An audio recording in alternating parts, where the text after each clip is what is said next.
Whew. All right, everybody.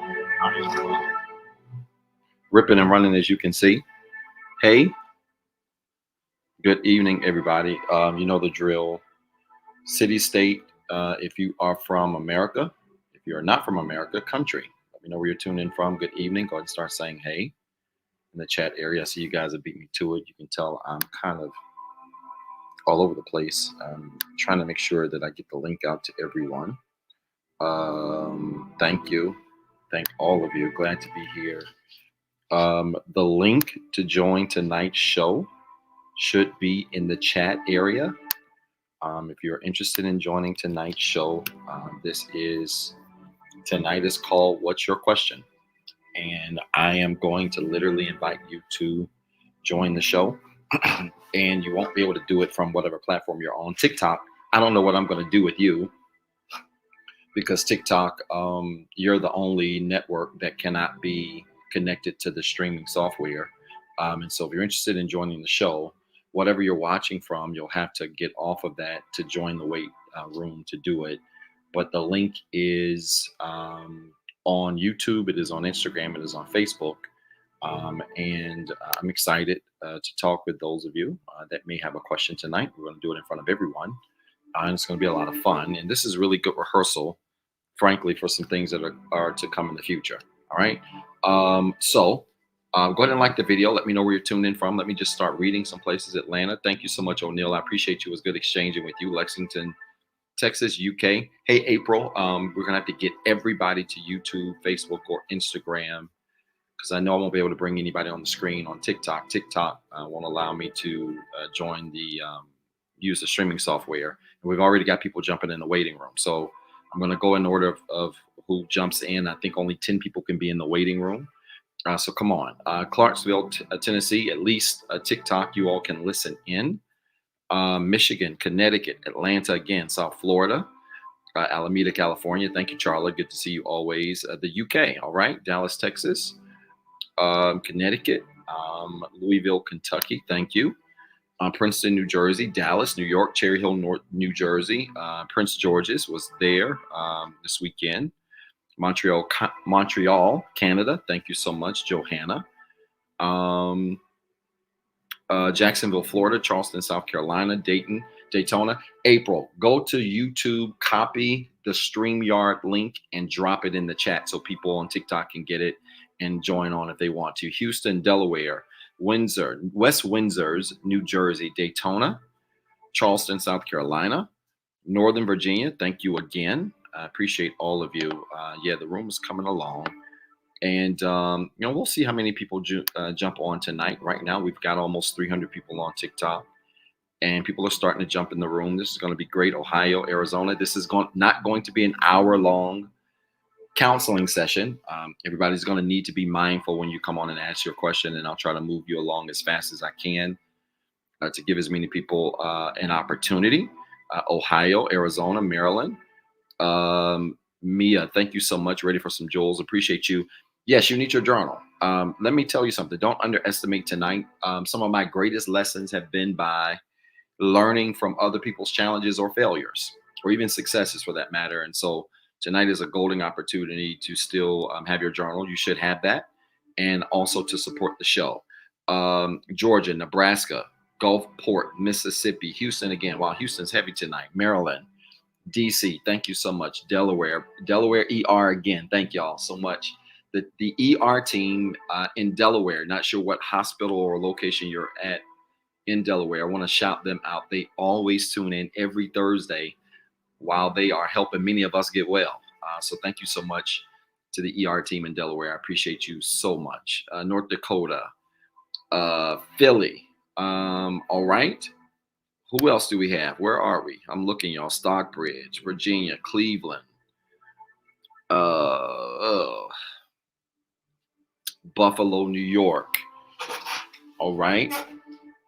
This is going to be good. This is going to be a lot of fun tonight, and really excited to be on with you. And can y'all see my shirt? Y'all like my shirt? I love my shirt.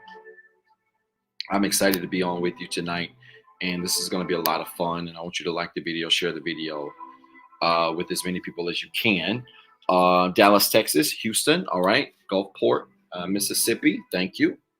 All right. Good. Georgia, 3 times. New York City, Ohio, San Antonio. All right. I'm not going to keep going through the locations, a lot of them tonight, as always. I appreciate your support, everybody. I've missed posting a lot this week. It's been birthday week for my family. September is a big birthday month for my family, and I'm really stoked about that. My sister, her birthday was what's today? My days are running apart. Tuesday. My dad's birthday was yesterday. My grandma's birthday is this month. My uncle's birthday is this month. My birthday is this month, September 23rd. And so it is definitely birthday month. And I really appreciate you all just allowing me to shout them out this week. So yeah, this is going to be great, and really appreciate all of you tuning in. I've got a few announcements real quick, and then I want to get into the waiting room because I've got people already in the waiting room. I want to say this real fast, that the value system workshop is coming up next Saturday, and I'm not sure if this is going to be the last time I teach it, because I'm quite certain I'm going to convert that tool to something that is downloadable. And I'm not sure if it's going to be an ebook format or what. I'm not quite sure yet because I'm trying to finish up this 5 Areas of Healing book. But the value system next to the 5 Areas of Healing is by far one of the most powerful things that I've ever created, because it really allows you to create ultimate life alignment in your life. And so highly encourage all of you to participate in that. That is next Saturday. It is 90 minutes. It's Saturday, September the 14th. And there's a special promo code. It expires tomorrow. So the code's been going on, I think, for maybe a week, 2 weeks, not sure. So click the promo code. The code is in the description. check that out. Sign up for a seat if you have not already. And I know I have a lot of clients that will probably tune in. They'll tell you, those of them that I've gone through this system with will tell you it is one of the most impactful systems that I've ever created because it is so practical, and it is so very helpful. And it will really kind of get you on the right track. All right. That might be an acceptable substitute for getting on my calendar. And if you've been on my website, most of my links for doing sessions have been closed and filled. My earliest availability is November, and we're looking at mid-November at this point, probably by the end of the weekend, the end of November, perhaps December. So my books probably won't open again until maybe around Christmas time. It depends on how these clients do. Um, and and of course, this fall I'm going to be focusing really on getting this book out and seeing what tour city stops we can make. Got some people working on that, and I've just been really up to my neck, to be honest with you, even with that. And so we'll see. So the value system, my course, which comes up on I think it's September the 28th, are going to be two of the best ways to work with me. And I hope you will take advantage of that. Let me respond to this message really quickly, and we're going to get into it. Evening, pause my live to respond to you because it just hit me that I didn't respond earlier. I am absolutely praying for mom and pray that she is doing okay. Please update me when you have the opportunity. Her health and being is number one focus. Everything else will work itself. I appreciate you so much. Keep one of my friends in your prayer. Her mom, they found her on the floor, unable to move. And she messaged me earlier today. She's actually helping me with the tour. And I completely failed when I mentioned it. That's when it hit me that I did not respond to her. And so I had to stop and respond to her. It's very important. And Doc doesn't have a lot of very close friendships, but the ones that I do have, I do cherish them. And so certainly keep her in your thoughts and prayers. All right. So yes, the course starts September the 28th through October the 26th. It's 5 straight weeks. And the value of the course well, I won't say might be, it would absolutely be an acceptable substitute for those of you that want to get on my calendar like tomorrow, which just can't happen. It'd be nice if I could write people in a day, but I can't do it. I don't have the bandwidth. And so those of you that would like to do some work in immediate work, that is certainly a great alternative. So definitely check that out. And I think you will find that to be helpful. Um, yes, the code should be working just fine. A few people have used it, so not quite sure if you're having a problem, why. All right, so let's get into this. Tonight, what's your question? I'm going to go ahead and get to the waiting room. I've got a couple of people waiting. If you want to jump on and ask a question, the only thing that I ask you to do is cut on your camera. If you can, cut down your background noise and try to ask your question and get to the gist of your question as quick as you can, just so we can have as many opportunities. I want to try to answer as many questions over the next 90 minutes that I can. And you should have your journals out. You know the ground rules. I have a no bullying policy. I don't like bullies at all. Somebody put up something very ignorant under one of my pictures, and I blocked them. And then after I did it, I realized, shoot, I shouldn't have done that. I should have screenshotted it and put it on my page. Just really just ignorant. I don't know who this person was. And I don't like bullies. So it's a zero tolerance, bully tolerance, or zero tolerance policy for bullies tonight. Be mindful of the people that have the courage to come on the screen and talk about their situations, and use this as an opportunity to really learn from other people. and have your journal out.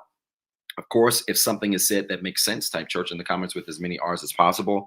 And the ways to support the show absolutely are on the bottom of the screen. And we'll get back to content on next Thursday. It's going to be a lot of fun. Again, TikTok. You cannot join from TikTok. You're going to have to go to YouTube if you want to join the show. And so go to YouTube. I'm asking April if you would just put that link in the description for people that want to, or if you don't, if you want to just listen in from TikTok, you can do that as well. Antoinette, what happened to you?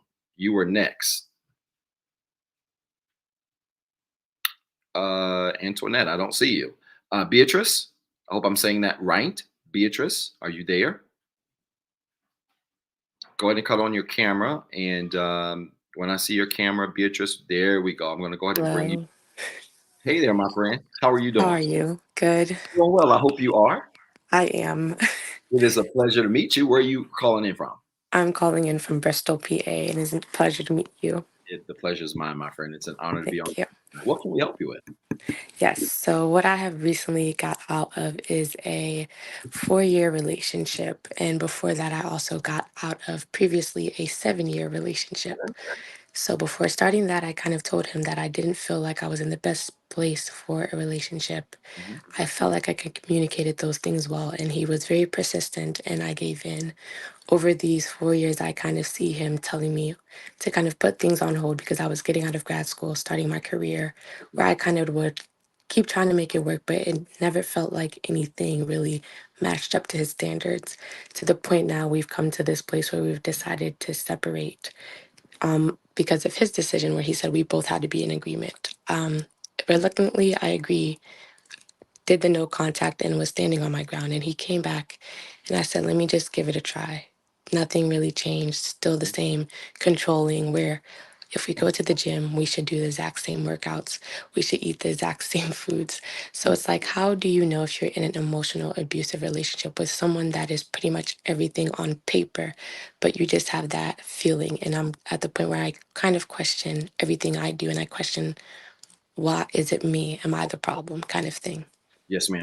That's an amazing question and a good question. I Thank think you. there are a number of things we can look at. Number one, in an emotionally abusive relationship, there will never be an opportunity. Number one, for you to express your feelings, right? So this idea where you mentioned talking about what he eats, you had to eat. How you work out, you got to work out. How he moves, you got to move, right? It's this need, and we think that's cute when we're 15. Just think about Beatrice when you were in high school and you had a little crush and you were maybe boyfriend and girlfriend with someone for like 2 weeks. You guys dressed alike, that kind of thing, right? Dressing alike at 12, 13, 14 was about being on the same page because it really kind of gave this impression we like the same things, thus we're a good couple. But as we become adults and come into the own understanding of who we are, that really becomes annoying over time. Now, it doesn't mean couples can't dress alike. I'm not saying that, and I know people can be very extreme. But the point being is emotionally abusive relationships almost always lose individuality. If you cannot be, this is really good. If you cannot be yourself in a relationship, 9 times out of 10, that relationship probably at minimum has emotional abuse in it. Yeah, and that's his biggest thing. He's like, you're always in this individualistic mindset. We're supposed to be becoming one, which I understand. I do, but it's like I don't want to lose myself, which I felt like I've kind of done a lot. Mhm. And this whole idea of two becoming one, I think we have to be very careful of how we teach that. Do you have a particular religious background by chance? I'm Christian, and when he Perfect. came back, he was on the Bible app with me and saying we have to pray together every single night. Even Perfect. though I had too much on my plate, and I told him that just won't work. Perfect. I'm glad you said that because this whole idea of two becoming one doesn't mean that two people lose their individuality. What it means is two people bring their own unique set of attitudes, beliefs, perspectives, interests to the table, and they form one united table that has a variety of things on it. Think buffet, one location, but multiple choices on one table. That's two becoming one. And so extremists in certain faiths even will take the whole two become one. We're supposed to breathe the same, talk the same, look the same, dress the same. Isn't necessarily true. And so, yeah, a lot of times when they're emotionally abusive relationships, there's a loss of individuality. You're going to feel a sense of emotional laryngitis. If you know what natural laryngitis is, it's loss of voice. Emotional laryngitis is the inability to be able to voice how you feel. And when you do voice how you feel, it might be met with things like, oh, we should be the same. Or it might be met with not only opposition, but then a lot of love bombing to bring about a false sense of assurance to try to convince you that this is the right thing to do. Giving up your personality is the right thing to do. Giving up your individuality is the right thing to do. It's very manipulative, and you want to be very careful with that. I think the best remedy for this, if I'm being honest with you, is space, because space always produces clarity. That anytime a person you're not sure about is showing up in ways that are not healthy, but they are trying to convince you that they changed, the only way to test that change sometimes is just to give people space.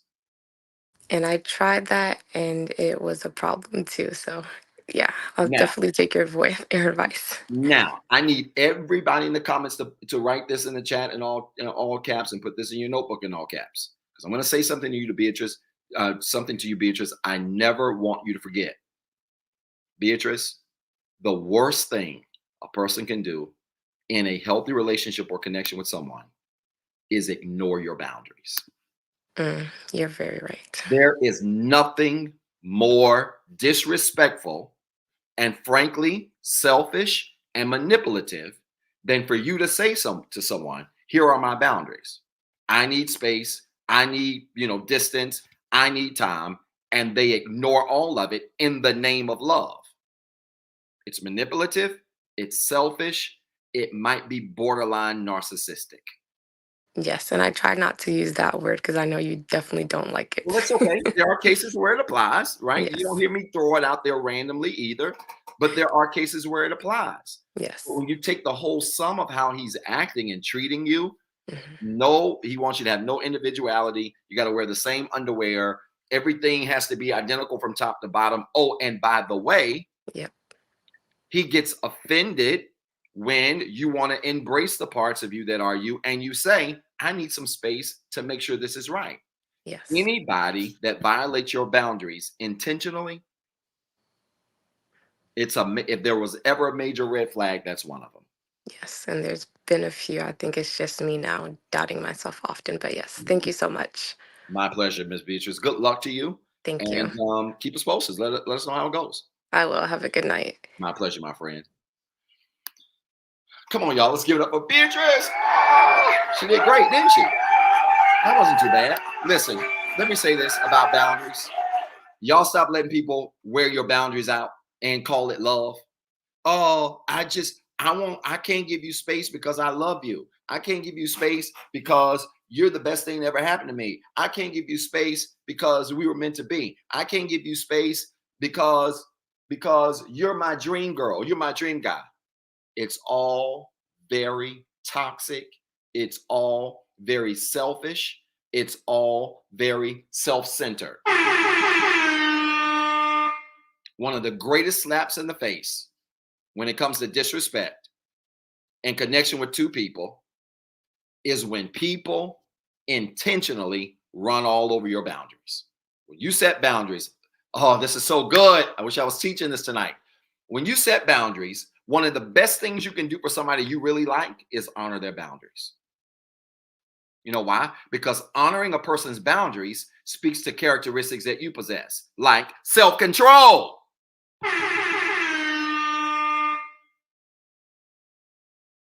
like selflessness. If a person can't honor your boundaries, they'll disrespect you. Oh, I don't see no churches. And y'all better be lighting me up and participating in this show tonight and supporting this show. If a person won't honor your boundaries, they won't respect you.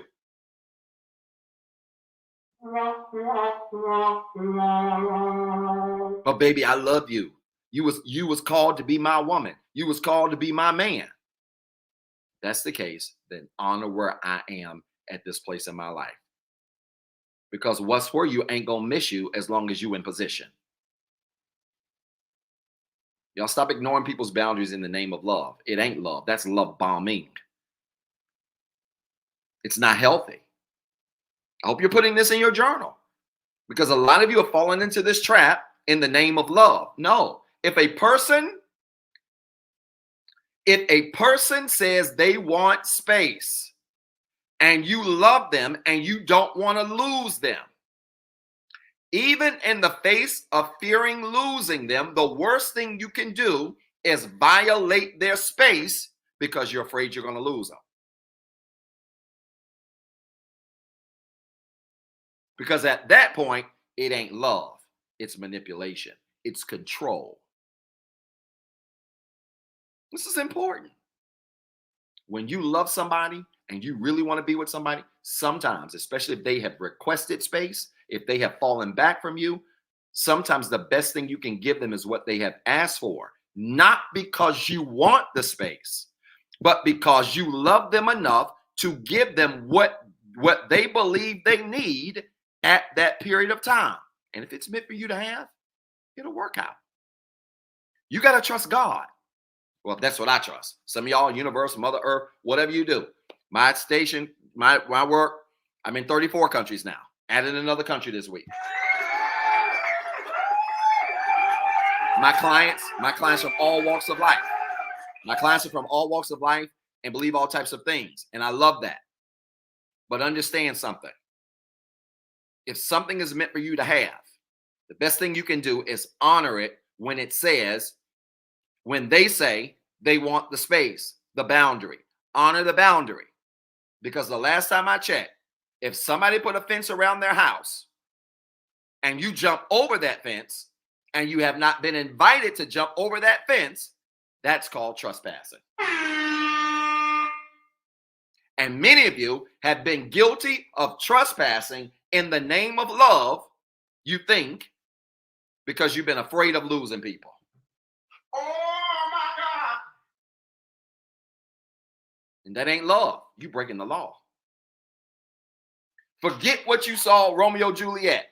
Well, Doc, Romeo wanted Juliet, and he walked up the stairs on the side of the window and jumped over the fence and walked up the stairs on the side of the window and knocked on the door and said, and on the window, and so Juliet, and she came out, Romeo, and it was so romantic. In real life, that's trespassing. If somebody wants space, stop jumping the fence. Oh my God.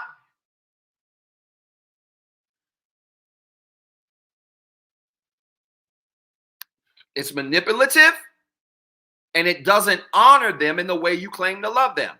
I'm not talking from what I've heard, y'all. I'm talking from experience. I know what it's like to have a broken heart and to not want to leave a space, to not want to leave a person. But if that person wants space and you really care about them, honor them. Are y'all listening to me? This making sense? Okay. All right. Ganaris. Am I saying that right? It seems like, have we talked before, Ganaris? Let me put you on. But I've interacted with you a lot. I believe so. How are you doing, my friend? I'm doing good. How are you? I'm doing better now when I'm talking to you. It's a pleasure to meet you. Pleasure to meet you as well. Yes, man. What can we help you with? What's going on? So, I have a 9-year-old daughter, and her father and I just went through a divorce in May. Yes, ma'am. 10 days later, he got remarried. Wow. And so now I'm just wanting some tips on, she is navigating her feelings in it, and I just don't want to influence her in a negative way. I don't have any negative feelings about it as far as that, because the marriage was kind of over for the last 3 years. It was just kind of hanging on by a thread. We was just trying to rough it to make it work type thing. But I just want to be able to be effective in supporting her and learning how to help her talk about her feelings. She's just beginning therapy, but even in therapy, she doesn't like talking about her feelings. So I just want to get some tips from you, because I really admire you, and I really, I know you come from a very, I'm Christian, so you come from that perspective, but you also come from a very high level type, you know, advice. And that's kind of what I want to do. And I just want to be positive and, but just still allow her to feel what she's feeling and just not influence her in a wrong way. Ganaris, let me say this to you. I want to commend you for being willing to come on and talk about this. If you could, reflection. So cut your volume.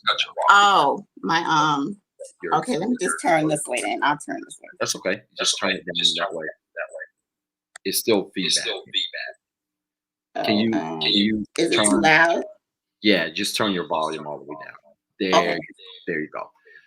So it takes a lot of courage to come on and talk about this. Let's start with the number one thing. The number one thing in all of this is grief. You're going to have to grieve this loss, even if it was over 3 years ago. You're going to have to grieve it. And the reason you're going to have to grieve it is because anytime there is a loss, you experience loss, it requires grief. It requires grief. Especially when that loss brings about a shift or a change that has created a void. Losing a husband, somebody dies, losing a job, house burning down, whatever it is. Anytime there's a loss that has created a void, it merits grief. What does this have to do with what we're talking about in the context of your 9-year-old daughter? Well, we have to become the examples, Ms. Ganaris, of what grieving looks like to our daughter. Now, I would imagine if you were in that situation and it's been over for the last 3 years, you probably have already begun the grieving process. Because one of the things that I try to get clients to understand is that when you're in a relationship or a marriage that's been over for years, but you've been in there for whatever reason, it could be for the kids, it could be for living arrangements, it could be for saving face, whatever it is. The person who really wanted to try to make it work, but realizes first that it's over, will begin the grieving process even while they're still together. Which I means did. you can be in the same house with somebody, but already be going through those phases. Mute your speaker because I think it's still feedback and people are saying that too. Just hit mute, my friend. Can you hit mute on your speaker? There you go. People will be grieving this even while they're in it. And so if you started grieving this, let's say you felt like it was over 3 years ago, you've started the grieving process, but you've got to completely complete it. And your ex-husband, though he got married 10 days later, probably hasn't grieved it much. And the reason why I want to say that definitively is because it's nasty work to end a relationship and be in another one in 10 days. How long were y'all married, Miss Ganaris? Again? 9 years. 9 years. Miss Ganaris, I teach this. For every year you've been with someone, you need 2 to 4 months off. Do the math. I did the math when you taught that. So I'm on that journey. Anybody that breaks up with somebody and you with somebody 10 days later, you nasty. I don't care what the circumstances are. You're nasty. And this is the culture we live in. To get over a man, ladies, you're taught to get under a new one. Fellas, to get over a woman, you're taught to get on top of a new one. Makes no sense. So you probably started the grieving process, and that's going to be helpful for you to continue to process this. And I want to encourage you to go through those steps. If you don't know them, I want to give them to you really quickly. And I think it's good for everybody that's tuned in. Step 1 is denial. And it is what the word implies. Denial. You go through a phase where you feel like, I can't believe this is happening. It's not making sense that you're in it of all people, blah, blah, blah. It's denial. Phase 2, anger. Anger is what it is. You literally find yourself going through periods of rage and being very upset emotionally because of the situation, because of the loss, because of the circumstance. Phase 3, I think, is the most tricky one that a lot of people get stuck, don't really understand, that a lot of people spend more time in than they realize it's because they don't understand it, and it's called bargaining. Phase 3, bargaining. When you get a bargain, you get a deal. When you're in phase 3 of grief or the grieving process, bargaining simply means you begin to make deals with yourself in your mind. If I would have done this, maybe if I would have done this, the relationship would have been better. Maybe if I would have done this differently, the marriage would have lasted. Maybe if they would have done this, then this would have been different. Maybe if this would have happened, then the outcome would have been different. It's a bunch of maybes and what ifs. What makes bargaining so dangerous is that bargaining forces you to live in the past, because that's where what ifs are, and in the future. If I would have done something different, then maybe the outcome would be different.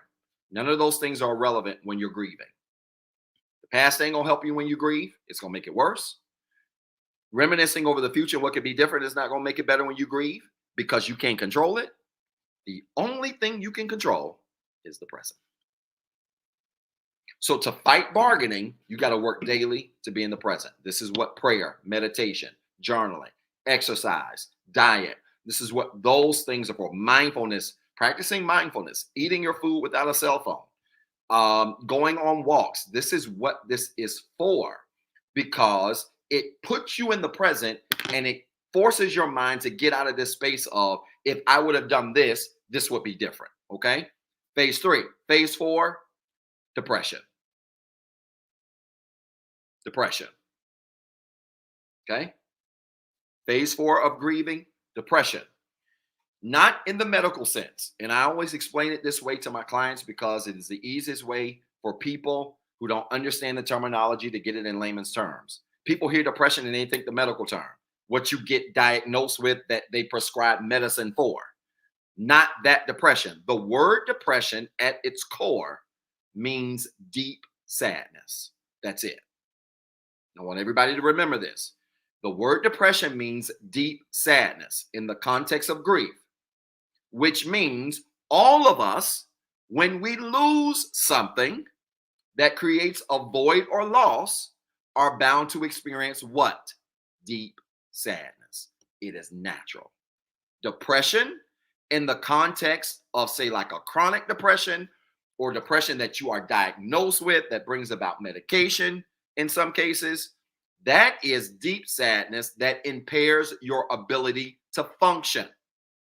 When depression or deep sadness impairs your ability to function, we're dealing with the kind of depression that they prescribe medicine for. Does that make sense? Because the medicine is designed to get you into a sedated state of calmness so you can go to work, so you can eat, so you can sleep, etc. And people mix this up. They hear depression in the context of grief and they think something's wrong with them. There's nothing wrong with you. It means deep sadness. And it is something we all have to experience. You only worry about it when it begins to impact your ability to function. Use it aside, Ganaris, I'm not going to work. I don't want to talk to anybody today. I'm not going to eat for 6 days. Then we got a different conversation we need to have. Okay? And then stage 5 is where we want to be. It's called acceptance. When you get to stage 5, which is acceptance, doesn't mean you like it. It means you have come to terms with it. You embrace it as the reality of the situation. And this is the big one. Your thoughts towards it do not create some type of negative emotion or negative impact. Right? So you can think about the divorce. You can think about him getting married, and it doesn't bring a stir inside of you, some type of negative response. Okay? Now, I see your reactions, and what's leading me to what I'm led to believe, and we probably need a session to really just go into more depth, right? We won't do this publicly. But I have worked with a lot of clients like you where the marriage was over a long time and all they were waiting for was just a signed paper. It still doesn't mean you don't need to grieve. So what I would challenge you, number 1, is in your journaling, I would say over the next 30 days, I want you to think about those 5 stages of grief. And this is an exercise that I get my clients to do. I want you to think about those 5 stages of grief. And over the next 30 days, every single morning you wake up, I want you to ask yourself, how am I feeling today? Based on these 5 stages, I want you to look at those 5 stages and ask yourself, am I feeling denial? Am I feeling anger? Am I feeling bargaining? Am I feeling depression? Am I feeling acceptance? I want you to ask yourself that on a daily basis. Based on the answer you give, if you give an answer that is stages 1 through 4, not acceptance, anything but acceptance. I want you to do a underlining bullet under that and ask yourself, what are 3 things I can do today to get out of this phase? If you're in the anger phase, what are 3 things I can do today to get out of this anger phase? If I'm in bargaining, meaning I'm going back and forth, coming up with all of these things that I should have done, what are 3 things I can do today to shift out of bargaining? And you want to make that your focal point for the day. I want you to do that for the next 30 days.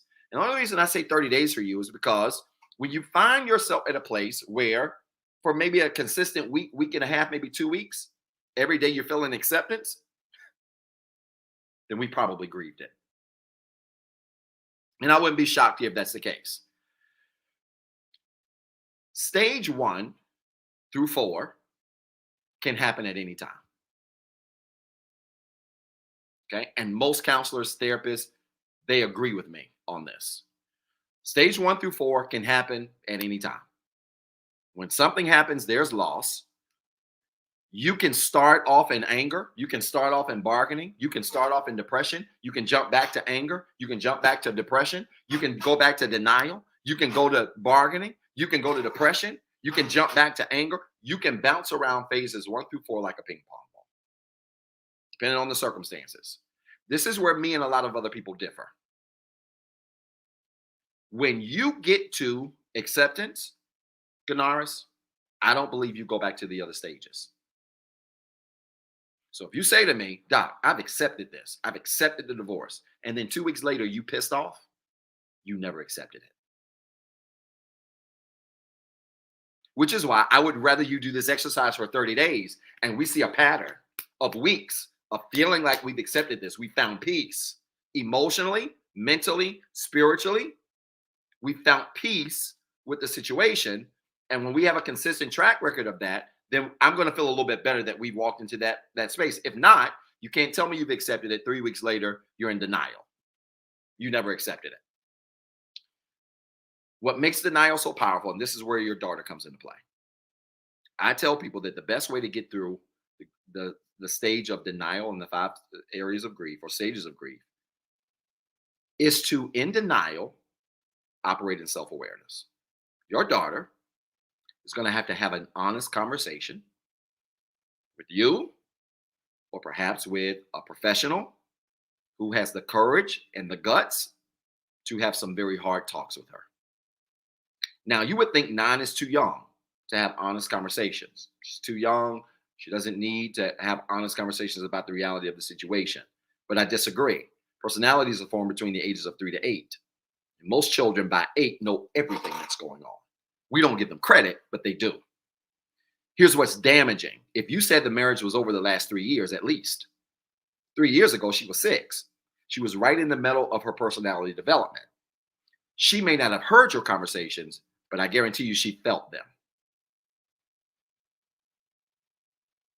Because from 3 to 8, when a kid cannot communicate verbally how they feel, they can feel their environment. And their environment is enough to impact how they feel, how they think. So she's felt this divorce too, probably years ago. She needs to have a honest conversation with someone to help her walk through denial. I guarantee it, because most children in a situation like this, where they're reserved and they really don't want to discuss it, besides the fact that they might, feel, a natural sense of awkwardness talking to a counselor or therapist, they don't know. And so I found children sometimes need a little bit more time to warm up. My youngest client is 9. My oldest is 85. And sometimes when I'm talking to my younger clients, well, at least when I first talked to them, not now, but when I first met them, it took 2 or 3 sessions. They just need to warm up with me. Right. And so maybe when she warms up with her counselor, her therapist, she'll be more open to being open about how she feels.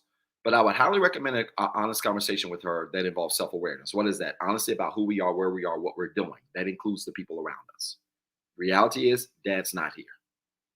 Reality is Dad has another wife. The reality is at 9, you've got to understand there's a healthy way to connect with people. There's an unhealthy way to connect with people. And at 9, sweetheart, this is a valuable lesson for you to learn so that when you love people, that disappoint you, and you decide to go a different direction, that you do it the right way. She's not too young to have that conversation. She's not. Now, it takes a talented person to do it. Does. So I want you as a mama to make sure you monitor the counselor, the therapist. It's very important. You'll need to monitor them and make sure that they're being effective. And don't be ashamed to switch if you need to. There's nothing wrong with that. Doesn't mean they're a bad therapist or a bad counselor. Styles make fights. Right? And I even say this about me. As great as I think I am, I'm not everybody's cup of tea. People get on camera with me, they be like, no, this is too much. All right? I'm not everybody's cup of tea. That's okay. Right? But don't be afraid to make that switch. But she's going to need to have an honest conversation so that some of the walls that she has up that is making it very difficult for her to open up, when she gets with the right person that has an honest conversation and allows her to really express how she really, really, really, really feels, that's going to open up the door for her to feel comfortable to communicate how she feels. Then in turn, we'll get her position to get the help she needs. Does that make sense? I know that was a very, very long-winded answer. Does that make sense? That was very helpful. Thank you so much. I appreciate it. My pleasure, my friend. Good luck to you. Good luck to her. You got my contact information. It's all over social media. If I can help, you reach out. Let me know. Let's set up some time. You'll be honored to do I sure will. her as well. Okay, I will. Thank you. Take care, Ganaris. Wow, that was powerful. Let's really give a Ganaris a round of applause. That's tough. That's tough, and it took a lot of courage. Took a lot of courage to talk about that. That's tough. That's tough. But I want to say this again loud and proud. If you break up with somebody and you with somebody within 30 days, and Lord knows you've been with them for 9 years, you nasty. Oh my God. You nasty. I don't care who it can be your mama. She nasty. Your mama nasty. If she was in a 9-year marriage and 10 days later, she married again, nasty. Y'all condone this stuff. I don't. And even for my dear that was on just now, even if mentally and emotionally she is disconnected from that marriage, I still recommend to her, and you heard me recommend to her, hey, even if you feel like you've accepted it, at least take 30 days and go through these grieving steps, and let's make sure. You know why? Because that's the right thing to do. That's the right non-nasty thing to do. Some of y'all nasty. And some of y'all have friends and family members who give you this crazy advice, and it's crazy. I don't see a possible way where I could truly say I love somebody, and then 30 days later I'm with somebody else. Make it make sense. Oh my God. He didn't wait 10 days. It's disgusting. Kudos to you, Ganaris. Great call there. All right, Will, you there? Show me your face. Let me know you there. Will, I'm going to bring you on. There we go. All right, man. What's going on, Dr. Zeb? What's going on, brother? How you doing? Doing fantastic. I'm so grateful to be here, man. Seriously. Man, the pleasure is mine, man. The pleasure is mine. It's a pleasure to meet you. What you got going on? What can we help you? So I've got a different kind of style of question. What's up? I actually, hang on, I wrote it down. Hang on, I'm looking through my notes. So I'm having trouble succeeding in my career. Okay. And I'm curious, like, how do I manage like my mental health while I'm persevering? Like I'm working out, I'm eating right, I'm reading, I'm journaling, I'm doing all these different things. But I'm a professional door knocker. Nice. So I deal with a lot of like rejection and stuff like that. And you just try to level through it and be chill, you know what I mean? But yeah, I still find myself questioning, like, what am I doing wrong? What can I do different? Because there'll be like 30 days where I'm not making any money, 60 days where I'm not making any money. And I'm like, okay, I'm still learning. I'm still doing something wrong here. So that's like everything about my problem. That's a really good question. Let me ask you this question. First of all, I want you to take a couple of seconds and describe what a professional door knocker is. Some people have never heard that term. I used to be a professional recruiter. So I've recruited any position under the sun. That's actually how I got started after undergrad. Describe to people what a professional door knocker is. So a professional door knocker, think of it as just like sales. Like you've got a product or service, you're going door to door and offering it to them. It's the people, folks, that y'all, when you hear them at the doorbell, you tell your kids, be quiet. Don't answer the door. Don't answer the door, right? My And I'm friend exactly. Will is at the door, right? Yep. And it's a very hard job. I asked this and wanted you to clarify for this reason. For my follow-up question, is that what you really want to do? Long term, no. What's the long-term dream job? What is it? Honestly, I just want to be a farmer, man. Well, then go do it. Where do you live? I live in Jacksonville, Florida. Mm-hmm. I got my start, Will, in career counseling. Mhm. So I love talking to people about their purpose and what it is they should be doing, because I carved out a road in a space where there was no road. I just made my lane. Hmm. And I believe in that. I believe that if you have a purpose or a passion, you got to pursue it. Now, what does that take? Well, it takes a number of things. It takes some courage. Mhm. But I'm going to tell you, even if this job was paying you $5,000 a knock, Yeah. eventually you get to a place where if your career and what you do for a living does not align with your purpose, it's not going to bring you any sense of gratification, which means you can have a daily routine. You can pray every day, journal, meditate. You can eat right. You could be on a diet and exercise regimen. You can do mental diets. You can do all kinds of things. You could be reading 3 books at a time. It won't matter, because our life's work ties into one of those 5 areas of healing: mental, emotional, spiritual, physical, financial. Okay. Ties into our financial well-being. And the extent to which we are pleased with how we make a living can also impact our mental and emotional well-being, which is probably why you feel this sense of I'm just kind of floating. I don't really kind of like what's going on. I'm just kind of figuring out. I'm kind of blah about it. And over time, Will, that's going to get worse. So we got to just go back to the old-fashioned basics. What's our purpose? What do we feel like we've been created on earth to do? Yeah. Start there and reverse engineer it. If it's a farmer, then we figure out how we get on somebody's farm and get some experience. Do you have any experience in farming? I just have a backyard and I've got a banana tree growing. I've grown all sorts of herbs and stuff. And yeah, so that's kind of how I figured out, like, okay, I really do like this. Like, I'm not getting paid to do it. I enjoy it. You got a YouTube channel? No, not right now. Why? So That's a good point. I have friends, just an idea. I have friends who live in big cities, right? So they don't have yards. They stay in condos or high rises, whatever. And they're into gardening because they came from places like Kansas. I got a buddy came from Kansas, one from Mississippi. That's all they did down there. So they're in New York City in high rises. Yeah.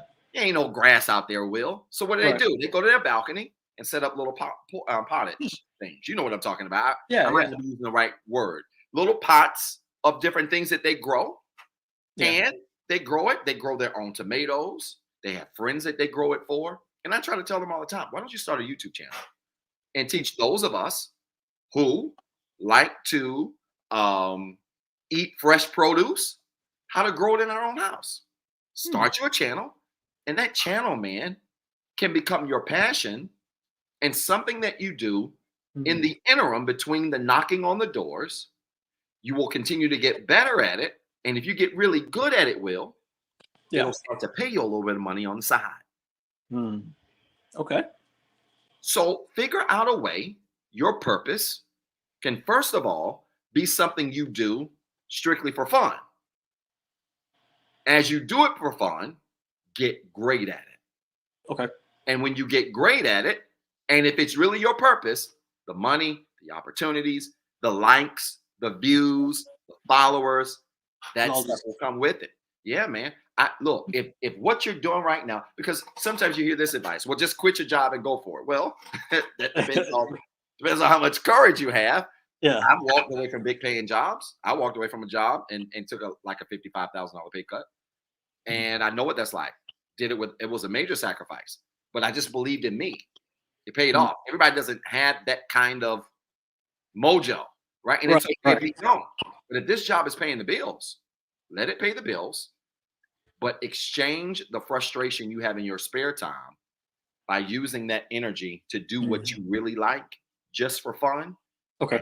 Get great at it. Okay. All right. Got you. Use your iPhone. You got an iPhone, I hope. You're not Android. No. You don't look like an Android guy. You're definitely iPhone, right? I was, but I got. Oh my gosh! Yeah. It happened a year ago. Get your iPhone. Put it on a little pod, on a little tripod. Sit on your backyard, Mhm. and walk people through how to identify seeds, how to plant them, what Okay. nutrients to you. Dude, I'm telling you, I will sign up. I will subscribe because these are things when I have downtime. I enjoy things like cooking. Yeah. Right? I enjoy things like arts and crafts. I enjoy those things. And you can really build you a living and some side money by pursuing your purpose. And eventually it could become your main thing, man. It's Mm. not unthinkable, Will. It's not. Yeah, I don't believe it is either. The thing that really tethers me is like the career that I'm in. It's just you can make a crazy amount of money, and that Damn. kind of keeps me tethered to, like, do I really give up this opportunity? Or Nope. but Do what you're saying both. makes a lot of sense. Do both. Do both. When I started my business full time, I was doing it Yeah. part time for many years. I started it full time last August, but I walked away from a very good paying job. Hmm. But it was because my business had gotten to a point where it exceeded. Oh, okay. Keep your job.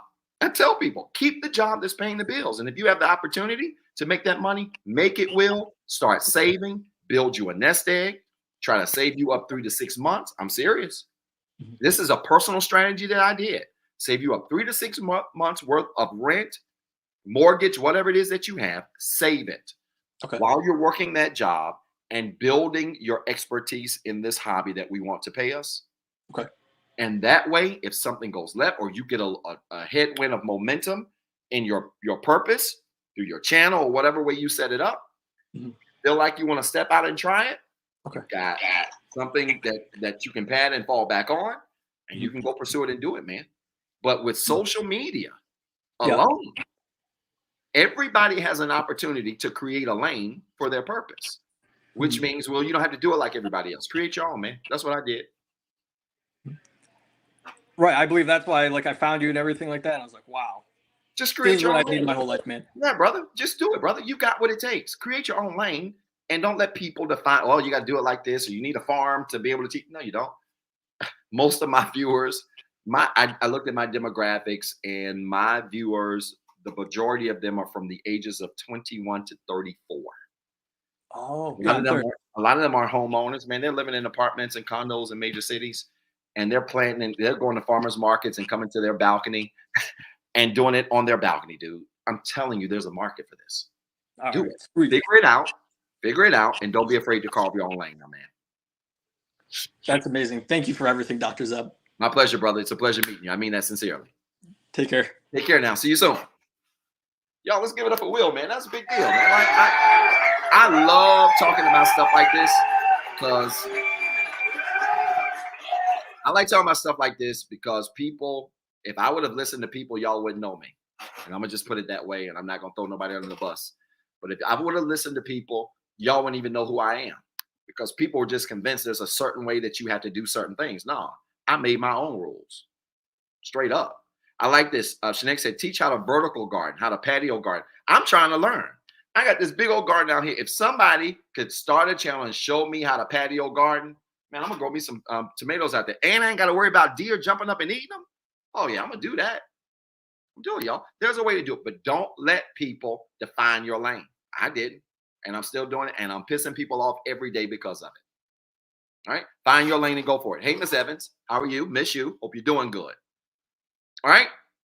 Kiana. Hope I'm saying your name right. Kiana, are you there? And then we got Antoinette. And then we got Lake. Kiana, you there? I'm gonna bring you on, okay? Yeah. I see you. How are you, my friend? Hi, Dr. Zeb. How you doing? I'm doing well.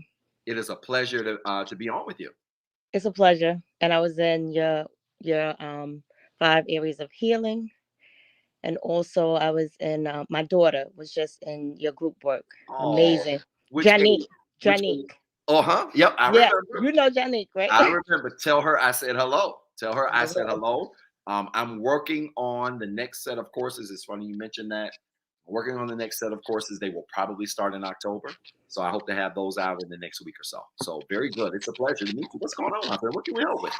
So actually, the lady before Miss Guinness, I don't want to mispronounce her name. Nars? Mhm. Yeah, Ganaris. She answered. I mean, she asked my question, That's how it is. and you answered it. And so I was so intrigued, and I just kind of stayed on. And you even answered another question I have. So we are going through separation. And after what you just said to her is just confirmation that I'm doing everything that I need to do, even with her, giving her the time and the space to heal. Right? We have an older child too, but he's older, is fine. But for her, it's more of the healing process. Also, too, this has been refreshing for me because the way we're doing it is not toxic. Keeping a lot of people out of our business. I hope no family members or friends are on. That's okay. But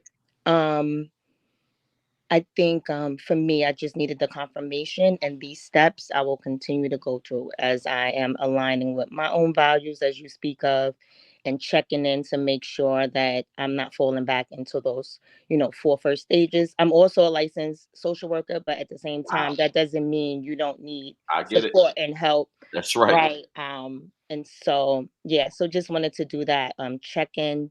And you also answered my second question, like, how long do you wait? Do you wait 2 years, 5 years, like all of those things? So just knowing when you're ready. Yeah, it's not too late, my friend. It's not. I've had clients and even friends that have met people in their late 60s, early 70s. I got one couple. I'm waiting on them to go ahead and finalize what they're going to do. They're going to be getting married probably in London, and I'll get a chance to go over there and do that and be a part of that. The whole point is, my friend, it's never too late. I would just rather you, and I mean this sincerely. I would absolutely rather you just be at a place where you completely heal Kiana before you do anything. And I talked a little bit about that in the video today. I know a lot of people didn't like. I don't care. People think you don't have to get to a certain place before you date. You can just date and then figure it out with people. Well, you can. Heck, you can get struck by lightning. I mean, it's and live like anything is possible. Is it the healthiest choice or option? It's not. I would far rather you go through those stages of grief, even if you have felt like you've experienced the brunt of the grief through the separation process or through the tumultuous times. You still need to officially do it, because I will tell you, even signing the paperwork has a different energy to it. A lot of people that go through a divorce are shocked to realize the intensity of even signing the paperwork. Now, if you've never been through this, you may not know what I'm talking about. If you have and you're watching tonight, I want you to type church in here and let me know I'm telling the truth, because I've experienced this. You can think you've grieved it or begin grieving it, but when you sign the paperwork, there's another level of grief. And it's called finality.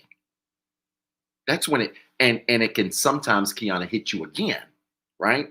And you think you are on your way out, and you're going right back into anger and denial and bargaining and depression. It's the truth. So we have to take our time, is what I'm saying, my friend. And it sounds like you're doing that. You understand the value system.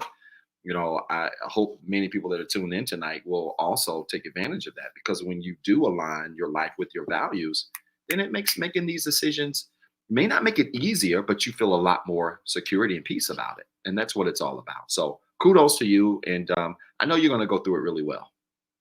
Thank you so much. Pleasure, my friend. Appreciate you, all the work Good to you're see you doing. again. And my daughter's like, let's go. You tell her I said, hey, you tell her I will be looking to see her in October, because I got more work for them to do. And it's just a pleasure. Where are you from, Kiana? New York. New York. So when I do, you know me, I'm Righteous Girl on IG. Yeah. So when I do a stop, I know exactly who you are now. When I do a stop in New York, I better see you and the little one. And I mean, front row seats, of course. Can't wait, sweetheart. Cannot wait. It's a pleasure. Thank you, Doc. Have a good night now. Take care. You too. I know. Give it up for her, man. That was awesome. It was really good. I love it. Y'all, you better sign up for the value system. Sign up for the value system. I'm telling you, it's one of the most impactful things I've created. It's next Saturday, the 14th. And it's awesome. Have y'all supported the show? Have y'all supported the show? If you haven't supported the show, a couple of you have commented, how do I support the show? You can do it. You might see some salads pop up on the screen. Your support ensures or helps rather, not ensures. That's dramatic. Buys me lunch during the weekend, so I'll get a salad. So I really appreciate you. All right, I like seeing this side of you, Doc. Thank you. I think y'all see this side on the lives. I'm just typically teaching, but this is a glimpse of how a lot of our sessions go. Antoinette, you're next, my friend. Are you there? Antoinette, you there?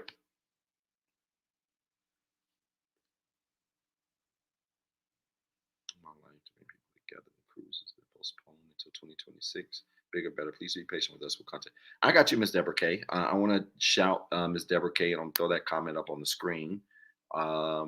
This awesome woman hosts cruises and wants me to be a part of a cruise that she's going to do in 2026. And looking forward to that. Ironically, may have an announcement about something similar in late 2025 or 2026 as well, as a part of my tour stop. So working on a lot of amazing things. So I really appreciate that, Ms. Deborah K. All right. Well, we'll go to Lay. Lay, you're next. Can you see me, Lay? There you are. I see you. I'm going to go ahead and put you on. Let me get my buttons to get. There you are. Look like you're working out. Hey, I am. you're working out. That's okay. Yeah. You don't have to apologize for that. Look, you have to get it in when you can, my friend. I know. Exactly. How are you doing? I'm okay. How you doing? Doing well. It's a pleasure to meet you, my friend. It really is. What can we help you with? I think I overthink a lot. Um, I have too many triggers. I've been through narcissistic abuse, and I want to know how to heal. I noticed that, like, I've been able to manage my short temper. I think it's more quiet in here. Yeah, I've been able to manage my short temper, but I noticed today, like, I said something out loud at work that I probably shouldn't have said, and I'm like, you know what? I need to know how to manage my short temper a little better. Yeah, I think emotional control is one of the most underrated traits we can have. But let me just say this to you. You've probably seen some of my lives and some of my work, and you probably know what I think about things like overthinking and triggers. Both of those things have something in common, and it's called external influence. That anytime we're in a place, Lay, where we allow ourselves to be overthinkers, we're constantly overthinking situations, overthinking people, overthinking habits, overthinking whatever, we're absolutely operating in a place where we're allowing external factors or external influence to get the better of us. And that is absolutely the case when it comes to triggers. Remember, and everybody doesn't teach triggers this way. I piss a lot of people off when I say this about triggers. Remember, people don't trigger you. This is very important to understand. People don't trigger you, my friend. What they do is they do things that wake up. Reveal things within yourself. I remember you said that. It's a reveal. Why is that terminology so important? That terminology is critical because that terminology forces you to put the appropriate frame on someone offending you.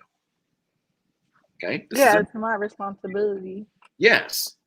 So when you look at it that way, it's not, well, because you came on, it's not, well, Doc, I got a lot of triggers. I have a lot of things. No, we don't have a lot. We don't have a lot of triggers. Let's change that frame and say we have a lot of unresolved traumas, unresolved pains, unresolved challenges that need to be healed so that our response to things outside of us starts with how we feel inside of us. Can you remember that? Yeah. It's important. It is the key to beating triggers. We reframe it. It's not about what's happening there. We've got to sew those things up so that our response to what's happening outside of us really starts with what's going on inside of us. Okay? So the reframing that goes a long way. You journal? Yeah, I have a positive mindset journal too. Good. Yeah, I know about those. Very good. Do you do free form journaling where you create your own prompts? Like just write in a Mm-hmm. journal. Uh-huh. Yeah, I Using your haven't own written prompts, in a while though. you create your own questions, or do you just free form write? I just write how I Mhm. feel. I want you to think about maybe doing some prompt journaling. And this is just something you can take with you and try. Think about doing some prompt journaling and really spending, I would say, a couple of weeks, maybe even a couple of months, identifying. And this is going to be honest work, but thinking about maybe those top 7 to 10 things, challenges internally that you think you have, and maybe let's try to get to the core of it. So let me give you an example of what I mean. You say, Doc, sometimes I have a quick temper. Okay. Why? Because people get on my nerves. Why do they get on your nerves? Because when they act annoying, they get on my nerves. Oh, I think I have the fear spirit. The spirit of fear. Sorry. Okay. So that could be one of the things that is unresolved. That's my point. You want to continue to ask yourself why until you get to the core of the matter. In that case, you gave an example of the spirit of fear. Fear is a thing that causes you to feel on edge, maybe feel anxiety. If that's the case, then fear needs to be something we work on a daily basis to try to combat. We need to create actual activities that we can engage in that allow us to be able to address fear. Remember, anytime you're dealing with fear, you're dealing with things like control. You're dealing with things like letting go, right? And trust. You, I think it's uh-huh. Yes. You want to continue to dive into that and continue to ask yourself why am I afraid of whatever? The answers to those questions are going to help you continue to get below the surface to get to the root of what's going on so that then you know what we need to attack and fix. You need to treat all of your unresolved traumas like that. And again, this sounds like a lot of work because it is. It it I've been is. trying to heal since 2019. It's been a long time. I think Mhm. I don't like confrontation. But Lay, what does I've been trying to heal mean? What does that involve? Oh, I meant like I've been in therapy since 2019, and it's just too long. But what has that I've been trying to heal in therapy since 2019 involved? I mean, not talking to you, but talking to my therapist, who And what does that involve? Just conversations, action plans. Give me the specifics. conversations, some action plans, but Mhm. mostly conversation. Mostly conversations, some action plans. Now, when I did my video about this, where I told a client to stop going to therapy, and the therapist got in there and got all in their feelings. This guy's crazy. Don't listen to him. He's clearly not learning. Listen to this. Telling people not to go to therapy. They missed the point. You can go to therapy, but you need solutions. Because here's the thing, Lay. If you've been in therapy since 2019 and it's 2024, and you've been in therapy for 5 years, and after 5 years of therapy, you got a laundry list of triggers, something's not working. Yeah, I mean, Sweetheart, that's just the fact. I know my therapist has helped me with other things, like good advice and everything. Good advice is great. There's nothing wrong with good advice. But, sweetheart, you wouldn't watch my lives if all I did is gave you good advice, but didn't give you practical things that you can do. Yeah, We need practicality. We need practicality. And so I don't want to get into all of your traumas and challenges on this live, right? With nearly 600 people watching. But I will say to you, the next time you're on with your therapist, I want you to have a conversation about creating some action plans to directly address your traumas. He or she may say, what are they? We haven't clearly identified them. Your response is going to be, help me walk through to identify them so we can not only pinpoint them out, so that we can create action plans with them. That's what I do with my clients. It's not a lot of talk. Yes, it's some talking. Lay there a lot. Of course, they tell me how they feel. we have sessions where they're expressing themselves. Yes, that's a part of it. But people don't change and grow without action plans. I don't care what anybody says. Yeah. So I want you to have a conversation with him or her about shifting the tone of your approach to this stuff. Because that's what they call talk therapy. And there's obviously different types of therapy. There's talk therapy, there's therapy that does involve actions and solutions. That's what I prefer. Because talk is only going to get you but so far. We need to sit down and map out what they are and create direct game plans for every single trigger. Because every single trigger, don't forget this, is connected to some unresolved challenge or trauma. Every single last one of them. So we shouldn't be just talking about the trigger. Oh, you got triggered today. What was a trigger? How did you breathe? That's great. Let's talk about what's bringing this on every single time it comes. Let's get to the root of the matter. Yeah. Does that make sense, sweetheart? Yeah. It does? Yeah. What's your daily structure like? What's your daily routine like? Cook, go to work on my business. Side jobs. Do you have a set? For my friends. When I say a structure, I mean, do you have a set routine, a set time you get up, certain thing you do when you get up? Does it involve meditation, working out? Do you journal? Do you have a set structure by the time that you incorporate on a day-to-day basis? The only thing I do that's set is my 9 to 5. Mm-hmm. Sometimes I go to the gym in the morning, but I think I mostly go at night. Mm-hmm. Oh, I cook a lot. Okay. So I have to. Nothing wrong with that. I need to cook more. Nothing wrong with that at all. The reason why I'm asking about daily structure, if you cannot tell me, Lay, that you have a set time that you get up every single day, there's certain things that you do when you get up. I'll tell you something else. Yeah, I get up at like 5 something now. Same time? Same time? Yeah, Monday I have to. Mm-hmm. Do you do the same? What do you do when you wake up?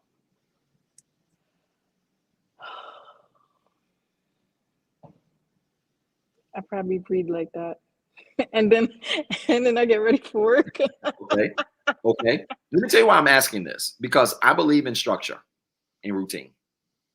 That when a person is dealing with all of these types of emotional responses to their external environments, that's what triggers are. Triggers, another really good definition, everybody tuned in should write that down. A trigger is an emotional response to an external situation or something in your external environment. When you have all of these triggers, you need structure because it's going to take chaos. And when I say structure, I mean something like this. Monday through Friday for me, I get up 4:08. First thing I do, I roll over and pray. Second thing I do, by 4:20, I'm in the bathroom. Use the bathroom. Too much information probably for the live, but that's what I do. Use the bathroom. By 4:30, I'm done. While I'm sitting on the toilet, using the bathroom, I have my iPad. I read a couple of verses. I have a couple of affirmations that I read daily. By 4:30, I'm done. I get up. I put on my workout gear. I come down here. By 4:35, I'm on my Peloton. I may do a 20-minute ride or a 30-minute ride. So I'm either done by 5 or 5:10 at the latest. When I get off, I then take off my top sweater because I'm typically layered. Take off my top sweater. I have on my Under Armour. I'm drenched in sweat. I sit over there in that couch in the dark and I meditate for 30 minutes. Mm-hmm. After I meditate for 30 minutes, by this time, it's about 5:40. I make my kids lunch, Lay. I'll make me a protein shake. I might write a couple of things down in my journal while I'm doing all of that at the same time. When I finish, by 6:10, I'm upstairs. My kids get up at 6:15. I take a cold shower. After I take a cold shower, but you know why all of this structure matters? I take a cold shower. By 5 minutes to 7, I'm ready to start my day. You know why this matters? Because when you have a lot of chaos late in your life, when you have routine, it's like a woman wearing a girdle. You got a lot going on, your body parts everywhere. You put on that structure, it straightens everything out. My brain don't have time to be all in left field everywhere. Structure does that for us. So I want to challenge you to work with your therapist on creating a daily structure, something that you can stick with, that you can map out, you can be committed to on a day-to-day basis, and also work with your counselor or your therapist on these underlying challenges and traumas that you have so that we can resolve them. Okay? Was that helpful? Okay. Yes. I see you about to get back on the treadmill, so let me get out the way. So thank you. I appreciate you. Thank you so much. My pleasure. It's a pleasure meeting you. You too. Have a good one. You too now. I did not forget to make up my bed. I absolutely do make up my bed. I didn't even mention that. When I get up before I use the bathroom, I make up my bed. Okay. Yeah, of course. All right. Did that make sense, y'all? You got to have some structure in your day to day routine. And a lot of people that are struggling with emotional control, I'm telling you right now, I can almost guarantee you, most of you that are struggling with emotional control, I guarantee you don't have a day to day routine. You don't have a routine that you stick to at least Monday through Friday. That's my routine Monday through Friday. Now, Saturday, I might sleep to 7 o'clock if I can. Sundays, if I don't have to go anywhere, be it churches or anything, I might sleep a little bit later. But I'm telling you, I stick to my routine. It makes a monster out of you. Cold showers every morning makes a monster out of you. I'm looking for a 10 base. I'm looking for a base, one of those 10 tubs to sit on my deck. It's starting to be fall. Y'all gonna think I'm crazy. My cold showers aren't enough anymore. Now I take a cold shower, it feels like warm water. I've been doing it for years. Now I want a little tin that I can put on my deck and put some water in it and put some ice in it. So that at least 3 days a week, I can do an ice bath. You don't have to do it long. 1 minute. Sit in an ice bath. Y'all think I'm crazy, don't you? There are physical benefits to doing that. I used to be an athlete. Ask most athletes that are serious athletes, and they'll tell you. There are a lot of physical benefits to cold showers, ice baths. Yes, it hurts when you're not used to it. When you get used to it, it makes you a monster. This is how Doc works 90, 100 hours a week, and he doesn't miss a beat. He ain't got wrinkles under his eyes. He don't look like he missed a bunch of sleep, even though I don't get a lot of sleep, because I believe in structure. I haven't tried cryotherapy. I've heard about it. I haven't. Contrast showers are good too. That's really good for people that don't want to just do all cold. Start hot, do your bathing. The last 60 seconds, turn it cold, rinse off. Right? They call it hydrotherapy in some spas, where they'll take you from hot, the sauna, to a hot jacuzzi, to then to a cold water. You'll just go from to location to location. But it's just as good as ice baths. I might have to try that cryotherapy out. I want a sauna too. I really want to put a sauna somewhere in my house. I don't know how I'm gonna do it, but I'll figure that out. All right, Shakayla, you there? I got Shakayla, then Dez, then Antoinette, then Ashley. Y'all, is this helping? Are y'all supporting the show? Y'all better be supporting this show. There you are, Shakayla. I'm bringing you on. What's up? Hey, can you hear How me? you doing? I can hear you well. You doing okay? I'm doing all right. It's a pleasure to meet you, my friend. It's lovely to meet you. Also, love this shirt. Love everything about it. Thank you. I'm Doc Bay. I like my little name y'all gave me. I love it.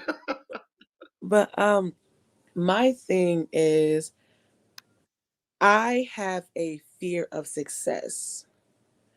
And like I've been noticing it more and more, where I'll have certain opportunities, but I'll be like, oh no, I'm not good enough for it. I'm not this, I'm not that. And I'll start to psych myself out of it. Like I'll do the best I could to like bring myself back to it, where I'm like, okay, I'm presented an opportunity, or maybe I have to ask a question and I'm like, well, the worst thing that they could say is no. And it's not going to kill me if they say no. I'm cool. Never will. But it's just been, my fear of success has been like stopping me from really taking the risk that I am.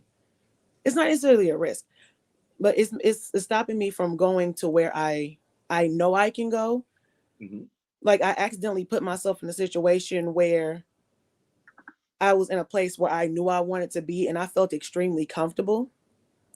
But that scared me, and I still don't understand why me being comfortable in a space where I know I'm able to be makes me just so fearful. And it's like that, like in the career wise, that's the only area where I have that problem. Like I fixed it romantically where I'm like, yo, I don't care about none of that. Like you're not going to cross my boundaries. You're not doing any of this. Fixed it with my family where I make sure like what they're saying doesn't affect me. But it's just been a roller coaster career wise for me. And I don't know what to do with it. Your success. Do you have imposter syndrome? Have you heard of imposter syndrome? A couple of friends have told me I have it. Mm-hmm. Cause like I'm great at, like, it's one of those things that's really weird. Like if someone's talking about me, I'm like, yo, I know exactly everything I'm doing here. But it's like when I'm by myself, I'm like, oh my gosh, I don't know anything. I suck, la da da. Yeah. It's like I don't know how to get rid of it. Mm-hmm. Let me ask you what may sound like a crazy question, but I want you to just think about this, and I want you to think about childhood. How old are you, Shakayla? 31. 31. Shakayla, what has been your relationship as a child? What has been your relationship with praise? And what has been your relationship with feedback? I'm actually really good with feedback. Like, what has been your relationship with it though? Like your parents, guardians, whoever raised you, how did they raise you through praise? How did they demonstrate what praise looks like? What has been your experiences with them with feedback? With them, it's been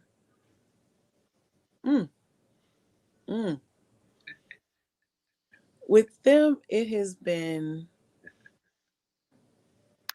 you think you know everything. This is going to be good. It's like they always are like, you think you know everything. This is going to be you good. Think you the bee's knees. And I'm like, there we are. What? And there we are. I'm like, I end up having to, like, I was the first person in my family to actually like really use therapy as a tool. Like my therapist, she said, Kayla, you're ending up using, it's like you're actually like way more healed than you think. You're using me as a crutch. Let me go ahead about my business. And I was like, to get fired by a therapist is crazy. But I've been fired too. But it's been like I've been able to set those boundaries with them. Yes. And like even seeing how they have their relationship and me understanding I don't want any part of that. And I completely ended up separating myself, going to therapy, getting the work done. Yep. But this one part here is the main thing that has been holding me back from the money I know I deserve, from taking the steps I know I can.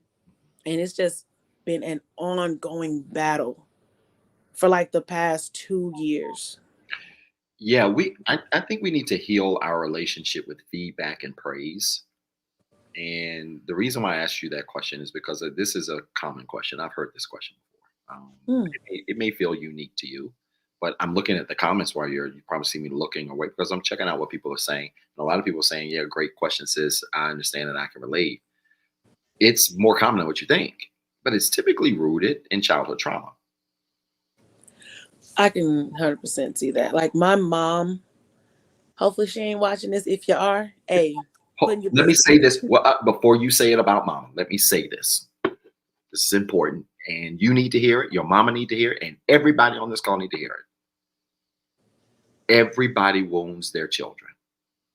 Never heard that taught that way, have you? Every single parent alive has wounded their child. My dad celebrated birthday yesterday. In my opinion, he's the greatest of all time. My mama, greatest of all time. I couldn't have asked for a better set of parents.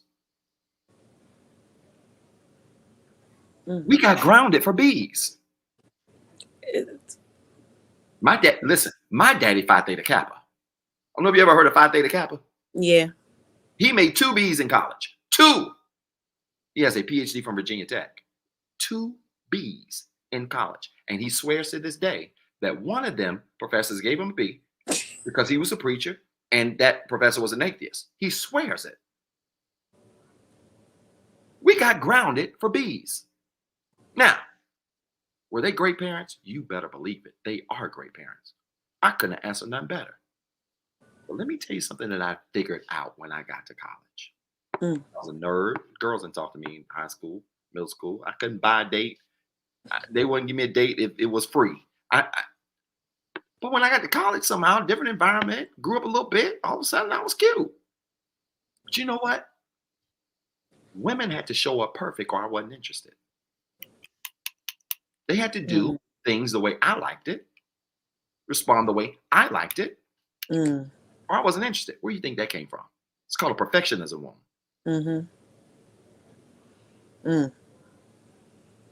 Like I know with like minds, like I lean more towards my friends than I do my family because growing up I didn't hear I'm proud of you. I didn't, like, even though I would get the awards, I would just do everything I could possibly do, every sport, but I would never get the A, I'm proud of you. I would get it from my friends. So I will, if I'm being honest, I treat my friends more like my family because it's like they give me what I've been missing. But it's like me knowing that me knowing how my parents are, it's one of those things where I'll have to tell myself, why did you expect something from someone who's been this way their whole life? Just because they've been that way doesn't mean I have to be that way. So I don't necessarily overcompensate when it comes to my kids in that aspect, but like when they do great and they just do something that, wasn't expected, I'm like, oh, that's a great job. Like, I'm really proud of you. Like, I'll make sure to say that. I'll make sure to like hug them. I'll make sure to do all of that. I'll make sure to give them affection. You're going to correct it in them. You're going to correct it in them. But it doesn't make your mom a bad person. It doesn't make my parents bad. We can wound our kids, whether we realize it or not. And I have to even catch myself with my 10 and 11-year-old, who I'm incredibly hard on, tough on, because I know their potential. But then I have to remember, I don't ever want them to grow up feeling like they got to please only daddy. They're doing their best, but because daddy ain't pleased, it ain't good enough. You know why? Because then they will get older and they will become people pleasers. And then be shocked and be like, where does this come from? It came from my great daddy. He was always present. He was always there. He never missed anything. He disciplined us. He rewarded us. But if we didn't do it the way he liked it, it's a problem. And it can be the most subtle things. I say this and parents get offended. Don't get offended. Even you as a mama will wound your kids. Let me tell you the other reason why this is the case. I said this earlier. Our personalities are formed, my friend, from the ages of 3 to 8. At 3, you can't fully comprehend what's going on around you. Maybe you'll talk a little bit. You can't fully comprehend.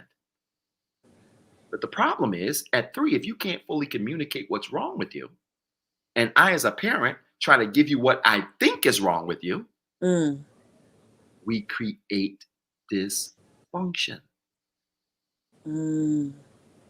Imagine a kid having a sore throat. Let me give you this analogy. A kid is 12 months. They have a sore throat, but they can't say, Mama, I have a sore throat. They're crying. But they're holding their ear because their throat is hurting so bad. Ear, nose, throat, doctor. So you take them to the doctor for an ear infection when really their throat is hurting them. When you treat it as an ear infection, you meant well.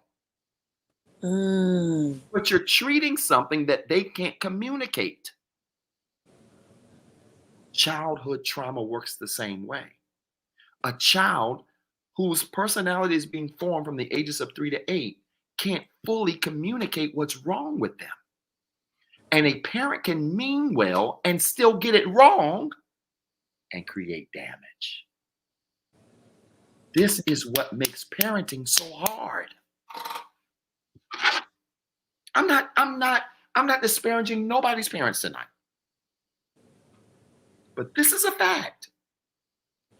You have a problem with praise, my friend, and being rewarded and being honored.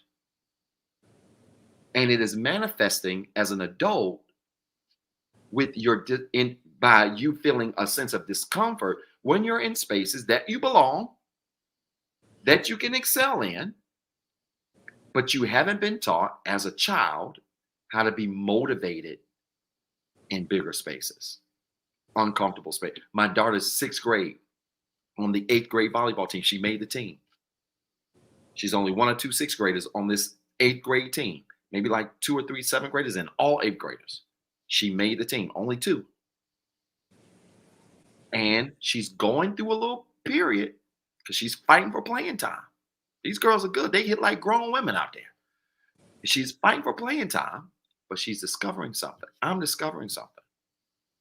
That when she comes to me like she did before this live and put her arms around my neck, I said, baby, you did a really good job. 2nd game, y'all won. You're getting much better. Dad, I don't think I am. I said, Giselle, you made the team as a 6th grader. Mm. You played for 50 seconds the first game. You played for 6 minutes the second one. You just fine. You're in an environment that you're not used to around people that are really good, but you're there because you belong.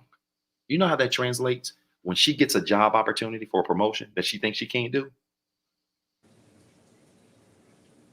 She's going to remember how it feels to be pushed in an environment that she's not comfortable in. It translates, sweetheart. This is the issue. This ain't about ability, Shakayla. This is about we have to heal the wound of not being good enough.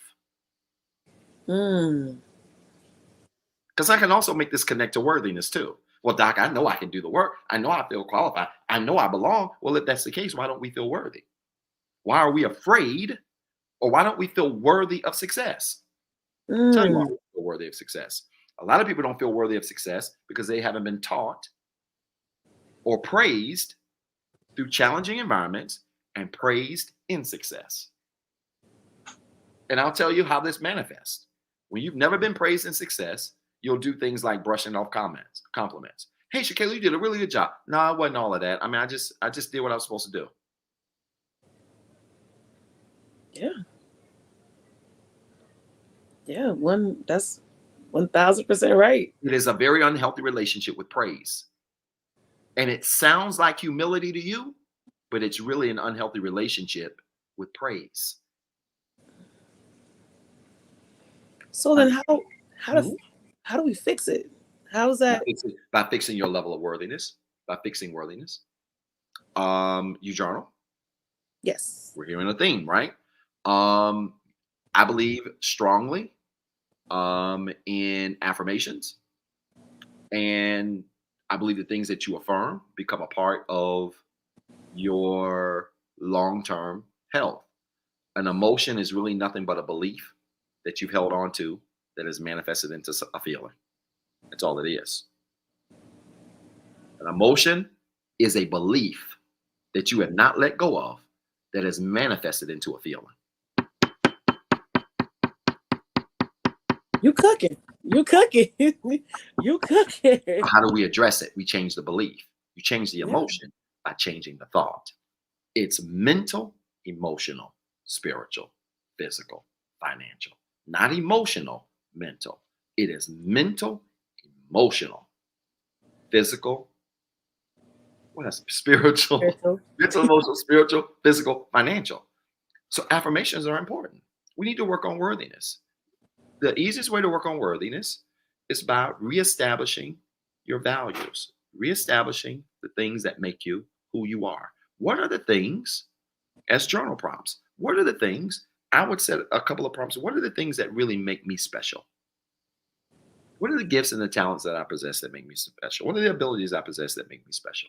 How am I using these abilities and gifts to impact my work, to impact my children, to impact my family, to impact my friends?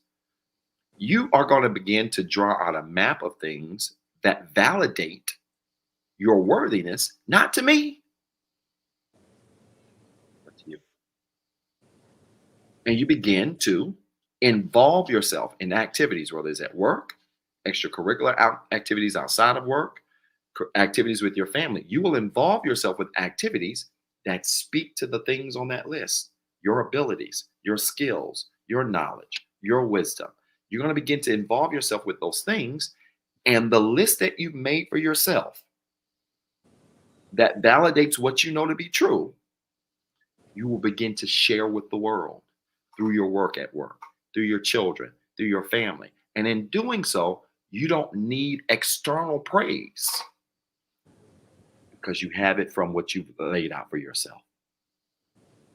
Mm. In many ways, and this is very similar to what I do with people when we're talking about healing childhood wounds, you have to heal the inner little girl in you.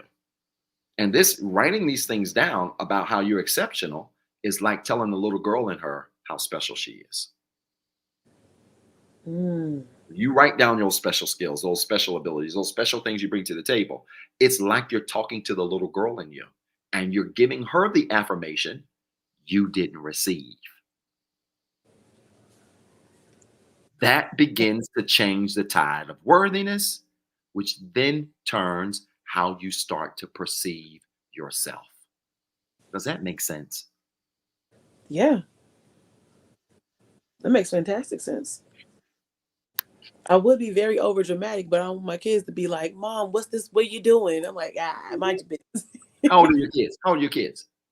They are 10, 8, and then I have 2 6-year-olds. Oh my goodness. Oh my gosh. Just adorable. Right in that sweet spot. Right in that sweet spot. But you know why that's important? My kids are 10 and 11. They're getting a grip on their emotions. They're trying to figure it out. Lord knows when you have girls and they're hitting puberty and menstrual cycles and stuff, they got these emotions. They don't know what was going to come and they randomly crying, got all this stuff going on. And it is a perfect time for them to be a part of your journey too. 2000 was one of the roughest years of my life. My kids in 2000 were 5 and 6, 6 and 7. And a lot of the things that I had to go through to heal myself, they became a part of the healing journey by default. Mm. I had to explain to them why daddy was having a bad day or daddy looked like he'd been crying. Daddy, you look like you've been crying. What's wrong? Instead of saying nothing, go in your room. Mm-mm. Hey, sometimes in life, things happen we don't plan. Mm. And this is how you respond to it. And you know what? When they've gone through disappointments, they remember this and we talk about it. Daddy, man, I remember a couple of years ago, you were really going through a hard time. But we watched you, Daddy. Oh my God, you're just doing so. So when you come back from school and tell me you had a hard time on a test and you didn't do well, and now all of a sudden you're just not smart and you're not all these things. No, no, no, no, no, no. Remember what daddy did. Make your kids a part of your journey. They're old enough. I tell parents, stop running in the bathroom when you cry and your kids are there. Stop. You know why? Because you teach your kids how to suppress emotion. Mm. Let your kids see you cry. Like they see, like when it comes to my kids, they'll see me cry. Like if something's like really, really affecting me, Mhm. like I'll be like, guys, this is what's going on, XYZ. Of course I'm giving the child version. Yep, that's right. That's right. But I'll be like, hey, mommy's feelings are hurt right now. Like I have to cry about it. It's okay to cry, like, because I have 2 sons and I want to make sure that There you go. they're able to process their emotions properly, because we see out here what ends up happening if they don't. So I'll be like, guys, it's okay. Like, cry it out. Like, my family would be like, I keep saying like, so my apologies. My family will say, oh, they're boys, they're not supposed to cry. I'm like, hey, chill out with all that. Yep. These my kids over here, they gonna cry.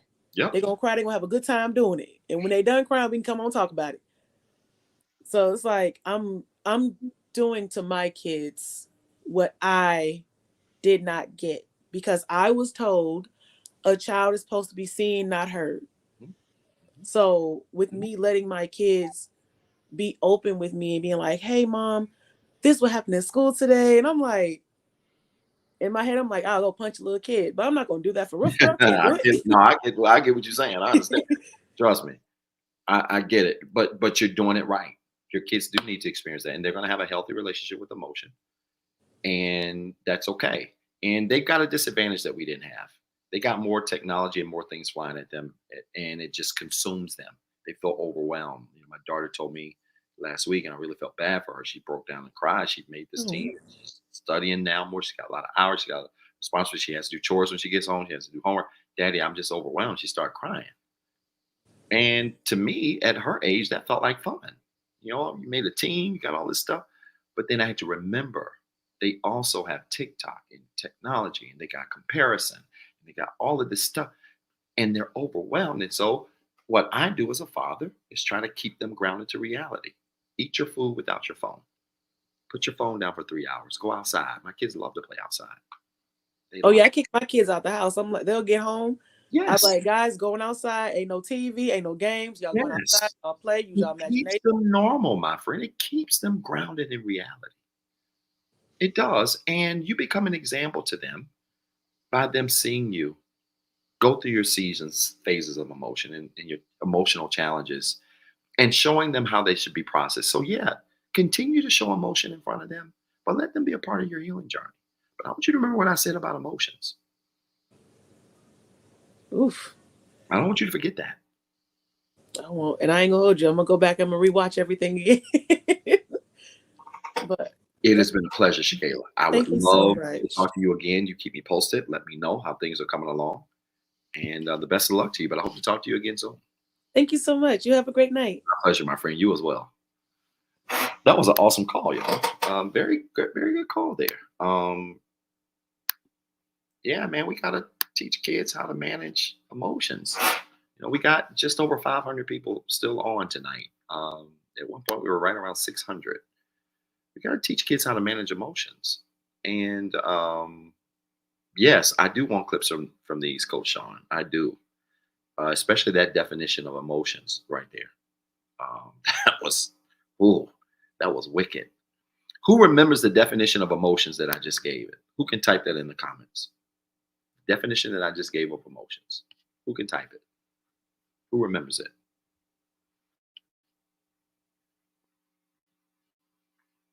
Hey, Nell, I need you to get in this room, Nell, so I can answer your question. Who remembers that definition of emotions?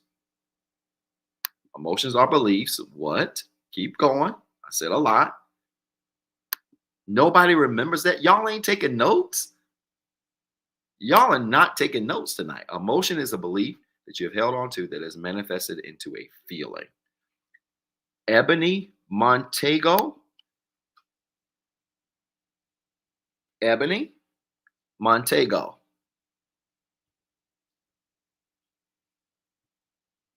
Was the first one that I saw. Emotion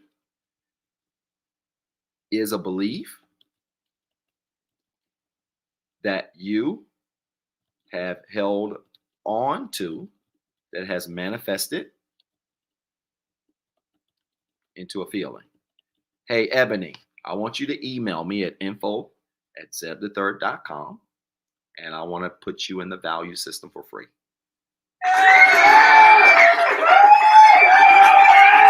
Okay? All right. Email me at info@zebthethird.com, Ebony. And I want to put you in next Saturday's value system for free. Okay? All right. I wanted to try to give away some stuff tonight. We've just been deep in some conversations. Great job. That was a powerful definition. Y'all are going to see that definition in my 5 Areas of Healing book. It's going to be coming. So will you do that, Ebony? Make sure you do that, okay? Because I want to be a blessing to you.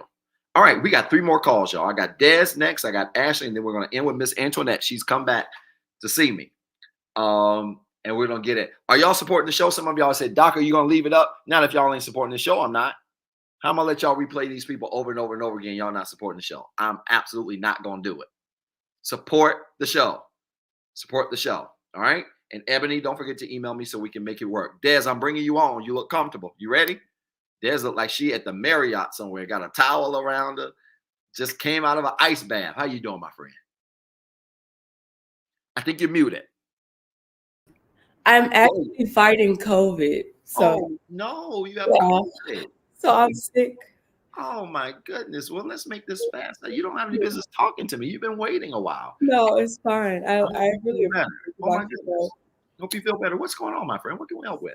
So my question is, what does a healthy action plan look like for a love addict that doesn't see self-love, that sees self-love as a chore or responsibility? For a love addict that sees self-love as a chore or responsibility?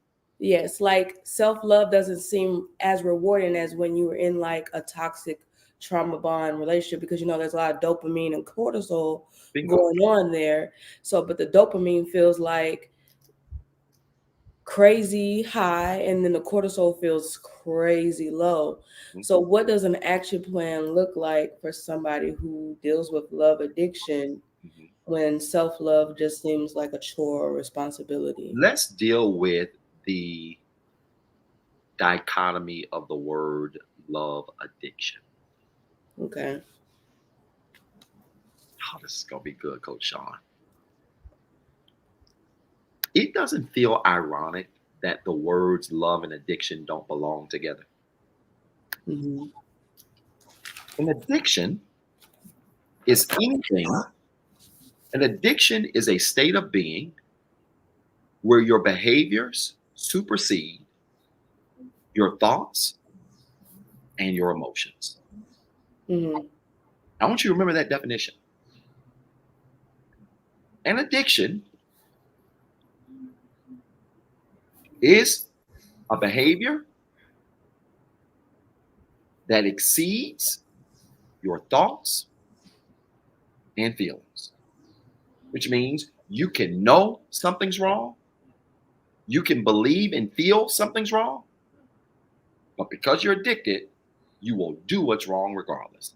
That, my friend, is a basic elementary level definition of addiction. Why would love need to be something that causes you to behave in a way that exceeds your thoughts and your feelings? It shouldn't. It should not. And this is the way I want you to look at this. The way I just broke that down is the way I want you to treat this. Wait, if he's a self-proclaimed love addict, he's saying to me that the way he loves me is greater than the way he thinks and the way he feels. Now say that out loud. The way he loves me is greater than how he thinks and how he feels. Do you want anybody who loves you without thinking about what they're doing and with irrespect to how they feel? You do not. Mm-mm. So if that makes sense, let's go further. How do we correct it? You got to disconnect.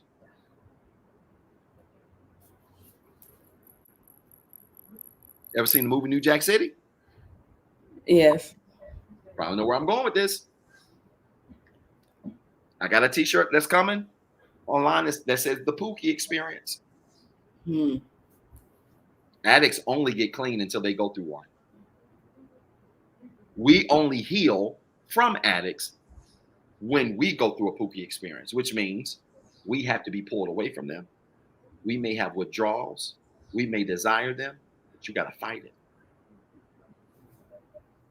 The same way someone addicted to crack has to go through a period called withdrawal, where they're placed in a facility. They don't have access to any of that. They might get sick. They might be puking, throwing up, whatever. They got to go through it. That's the only way they're going to heal it. And until they're willing to do it, their addiction will become your problem. Separation, space is the first step. We're not talking about a husband, are we? Mm-mm. And we're actually talking about me, where I was in a relationship with someone where, again, it was right. My behaviors superseded my thoughts and my emotions. That can never be the case, Des. Des, you don't want nobody. You wouldn't want anybody loving you without thinking about what they're doing and without being emotionally connected to what they're doing. Mm-hmm.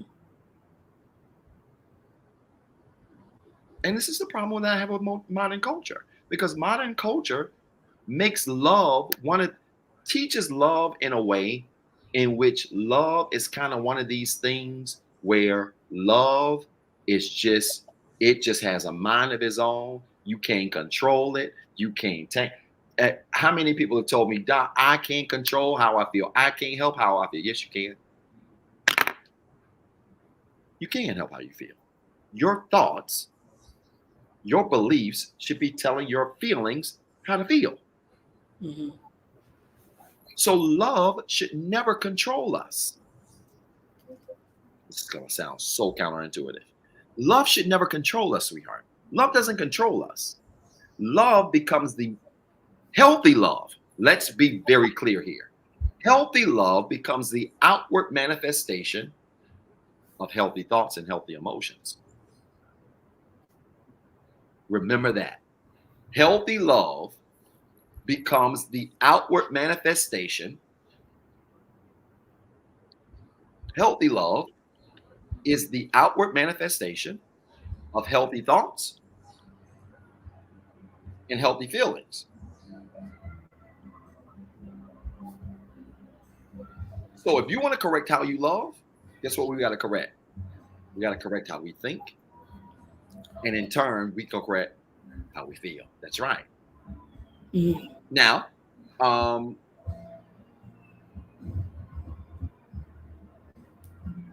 do you have a spiritual background, spiritual belief? What do you I'm a mean? Christian woman. You're a Christian? Yes, ma'am. Yes, sir. Interesting. 5 years of healing. Mm-hmm. Mental, emotional, spiritual. Let's talk about that. So that when we heal our thoughts, we become more clear-minded with our thoughts, through our thoughts, which then puts our emotions under control. Then a spiritual lens teaches us how to love people, not like this,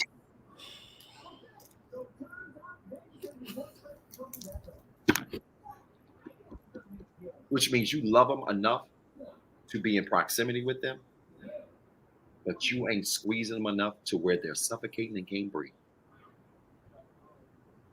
And people who are love addicts do this. And this is because their thoughts and emotions are not healthy. For God so loved the world that he Gave his only begotten son.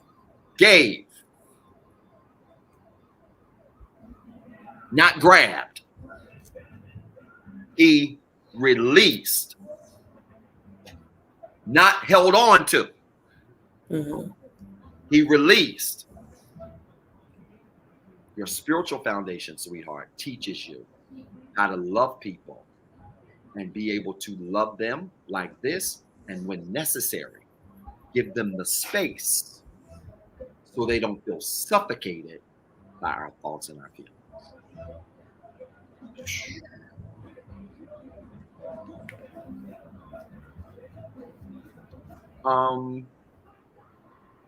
What's been the most amount of time? Are you currently in a relationship, sweetheart? Oh no. No. When was the last time you were in a relationship?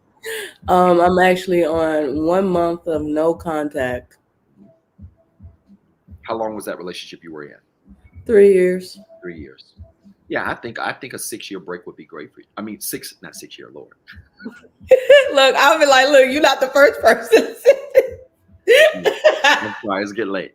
6-month break. I think a 6-month break would be amazing for you. Okay. 6-month break.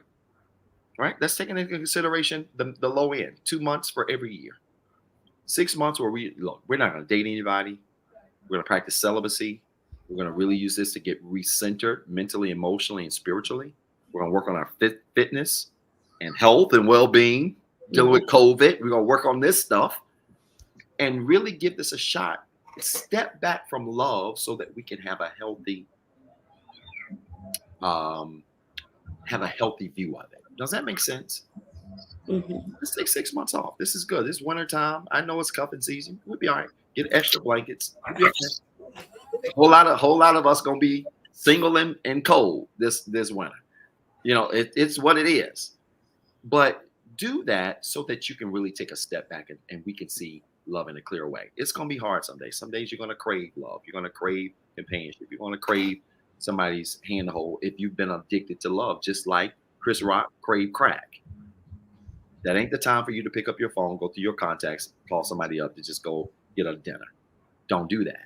You got to go through that feeling. You got to go through that feeling of loss. You got to go through that feeling of pain that comes with not being able to have what you want so that you can begin, I like that, Brittany, to rebuild the foundation of where you are. Does that make sense? Yes. This was an incredible call. That was an incredible question. You seeing a counselor, therapist, coach? Yes, I'm going through cognitive behavioral therapy. Good. Changing how we think. Yes, because I feel like my brain has been turned into mush. It makes perfect sense. Cognitive behavioral therapy is going to help you. You should be practicing things like reframing, I'm sure, where you take situations, you define what those things mean to you. It's going to go a long ways for you, not only evaluating past experiences, but how you will evaluate future opportunities. So good for you. Keep at it. Keep me posted. Let me know how things turn out. Would you do that? Well, Dr. Zeb, thank you. Pleasure. I appreciate your support. Bye-bye. Talk soon. That was a really good call right there. Good question. Oh my God, that was a good question. That was a good question. Did that make sense to y'all? That makes sense?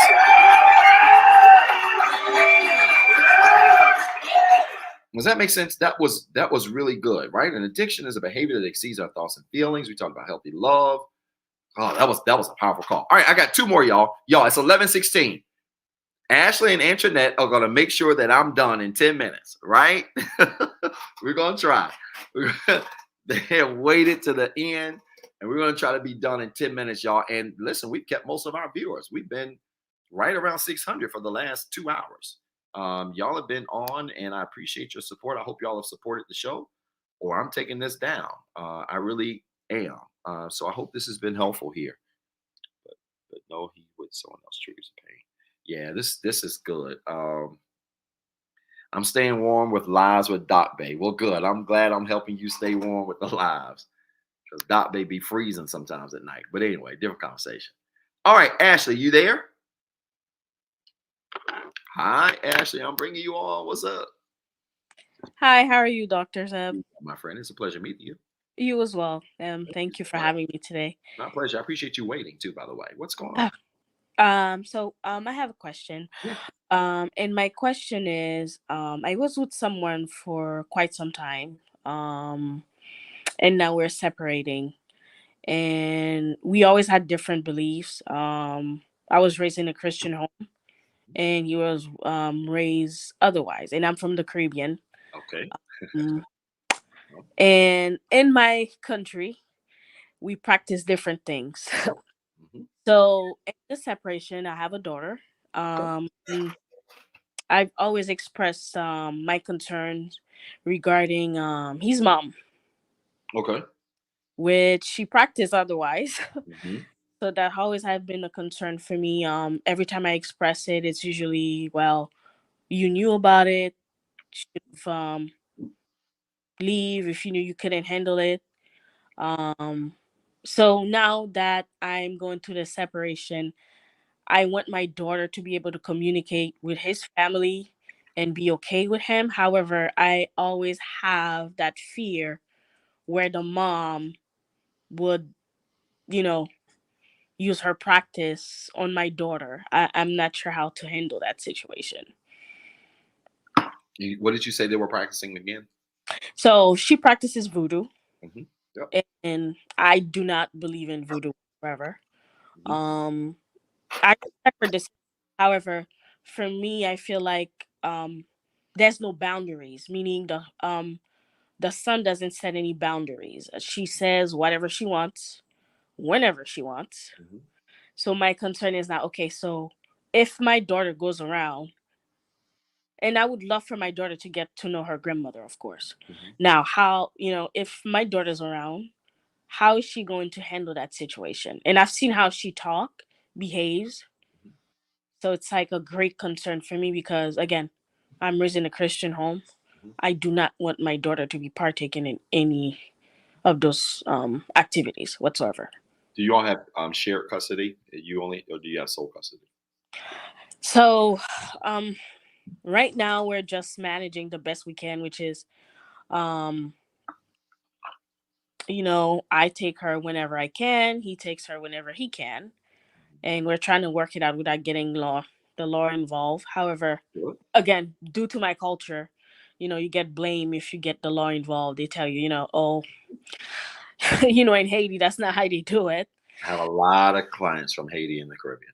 Yeah. Absolutely.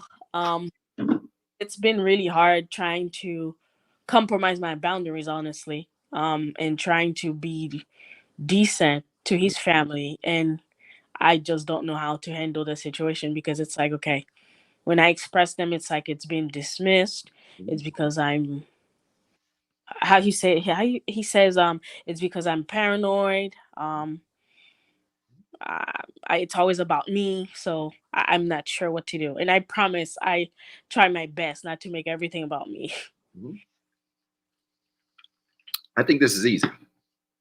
I've had very similar questions before, not specific to this, like, voodoo, things like that, but specific to different parenting styles, different religious beliefs. I've worked with couples that one believed one thing and the other one believed another one, and there was a divide, even with the children. How did the children going to be raised? Things like that.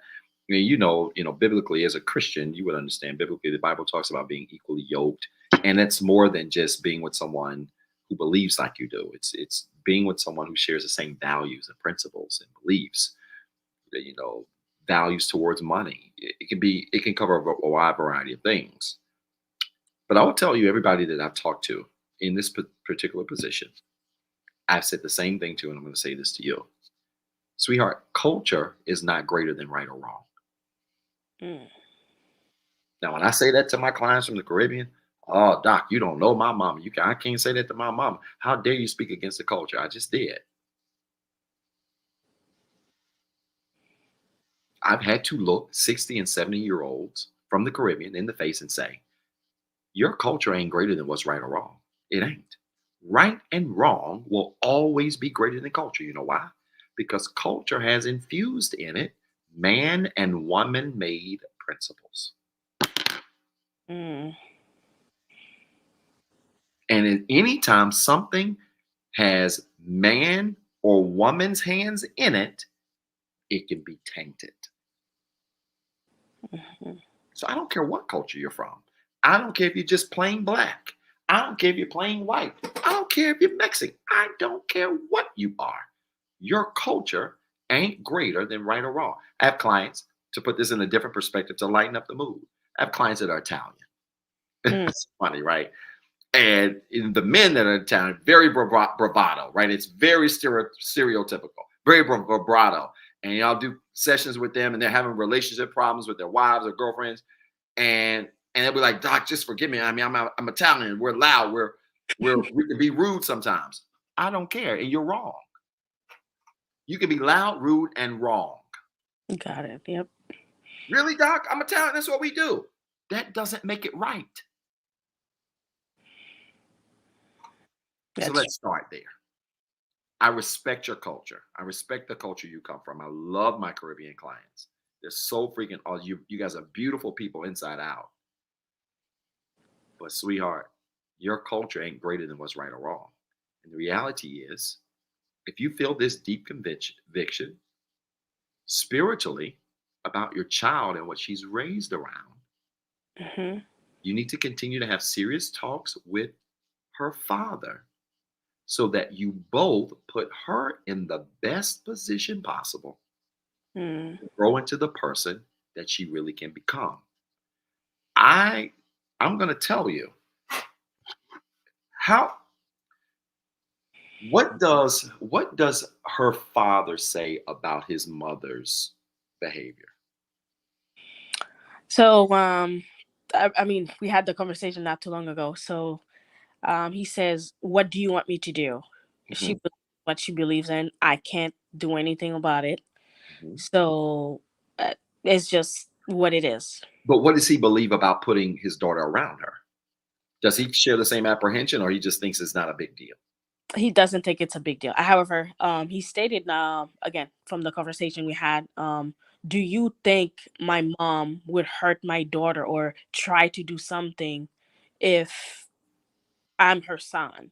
And again, I've seen all the behaviors, and I try not to overthink things sometimes. But there is no way when dealing with a Haitian mom that Mhm. you're gonna get away with certain things. They will try it. They will do it. Yep. Culture, again, being greater than right or wrong. And when a child is involved, their greatest asset is their innocence. Mm. It's their greatest asset. So you have to ask her father this simple question: is her being around your mother going to preserve and sustain her innocence? Mm. That's a question that's greater than culture. It is. Mm-hmm. It's greater than what you practice. It is a question of right or wrong.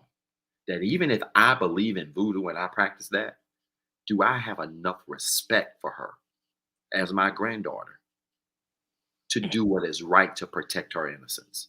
If that answer is not a guaranteed yes, and we feel this strongly about that as we do, which I understand, then you got to do what you have to do to protect your daughter, which means y'all might have to think about a different set of arrangements. I get it. You don't want her to not have to not grow up around her grandmother and not know her grandmother. I understand that. But let me tell you something. You got the first responsibility to your child, not her grandma. Mm. You're a believer, so you believe the Bible. The Bible says, train up a child in the way they should go. Who should train them? It don't say grandma and grandpa. And that's the wild part.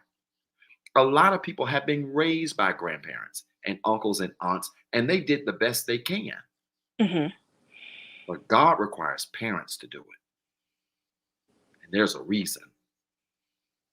Because while your grandparents love your children, there are levels even to love when it relates to your kids. And God. I don't believe, I might get crucified for this. Do I believe grandparents can love kids? Absolutely. My mom and daddy love my, are you kidding me? I was fussing at them last night, and daddy was on the phone, and mama was in the back of, Zed, be easy on them kids. Leader, I'm going to call y'all. I'm going to call my babies in a little bit. Being grandkids, they love those kids. But let me tell you something. I don't believe nobody loves their kids more than their parents. And if they do, if somebody can love their kids more than their parents, then those parents are dysfunctional. Mm. You Agreed. have the obligation. You have the obligation to raise him.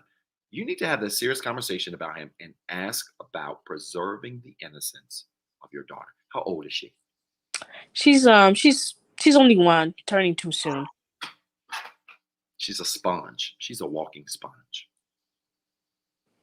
Yeah. She's a walking sponge. You've heard me say this several times. Ages 3 to 8. It's greater than culture. Where you from? Your brain is the softest from the ages of 3 to 8. It absorbs the most. She's right on the edge. Mm. You need to make this priority, whatever those arrangements are. Kudos to you guys trying to work this out without the courts. I think regardless of culture, that's always a great idea because it empowers the parents to do the right thing by the children. But your child's father is going to have to understand that your daughter's innocence is more important than y'all's culture. Mm-hmm. Understood. That listen, they're not gonna like that conversation. Not at all. Not at all. Tell them come see me. Not at all. Send them to me. I think they'll end up having a fight with each other. Send them to me. I'm serious. Send them to me. Because culture ain't greater than right or wrong.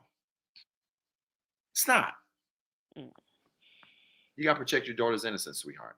This is Okay. a tough one.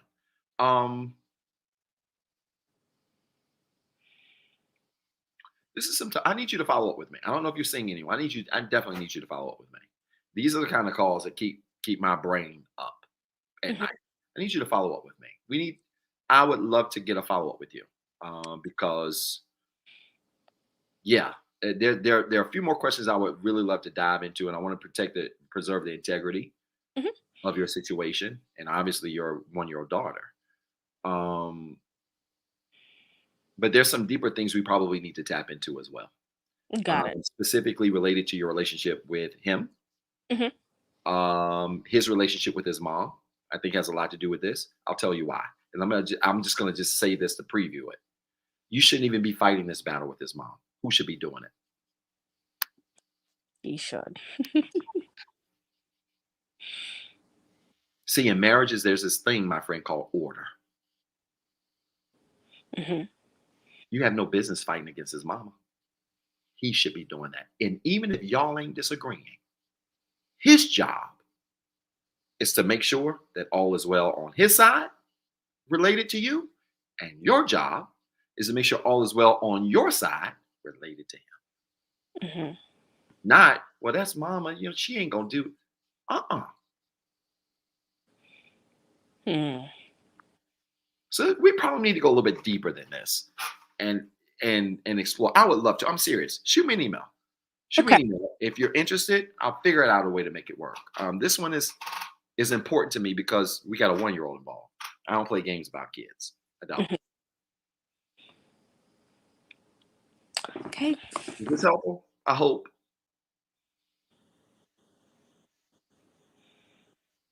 Was this helpful? Yes, it was very helpful. I'm just trying to take in everything you just said. I know it's a lot to soak in.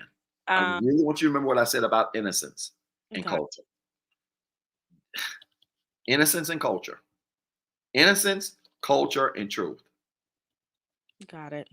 I really need you to let that soak in and have that serious conversation with them.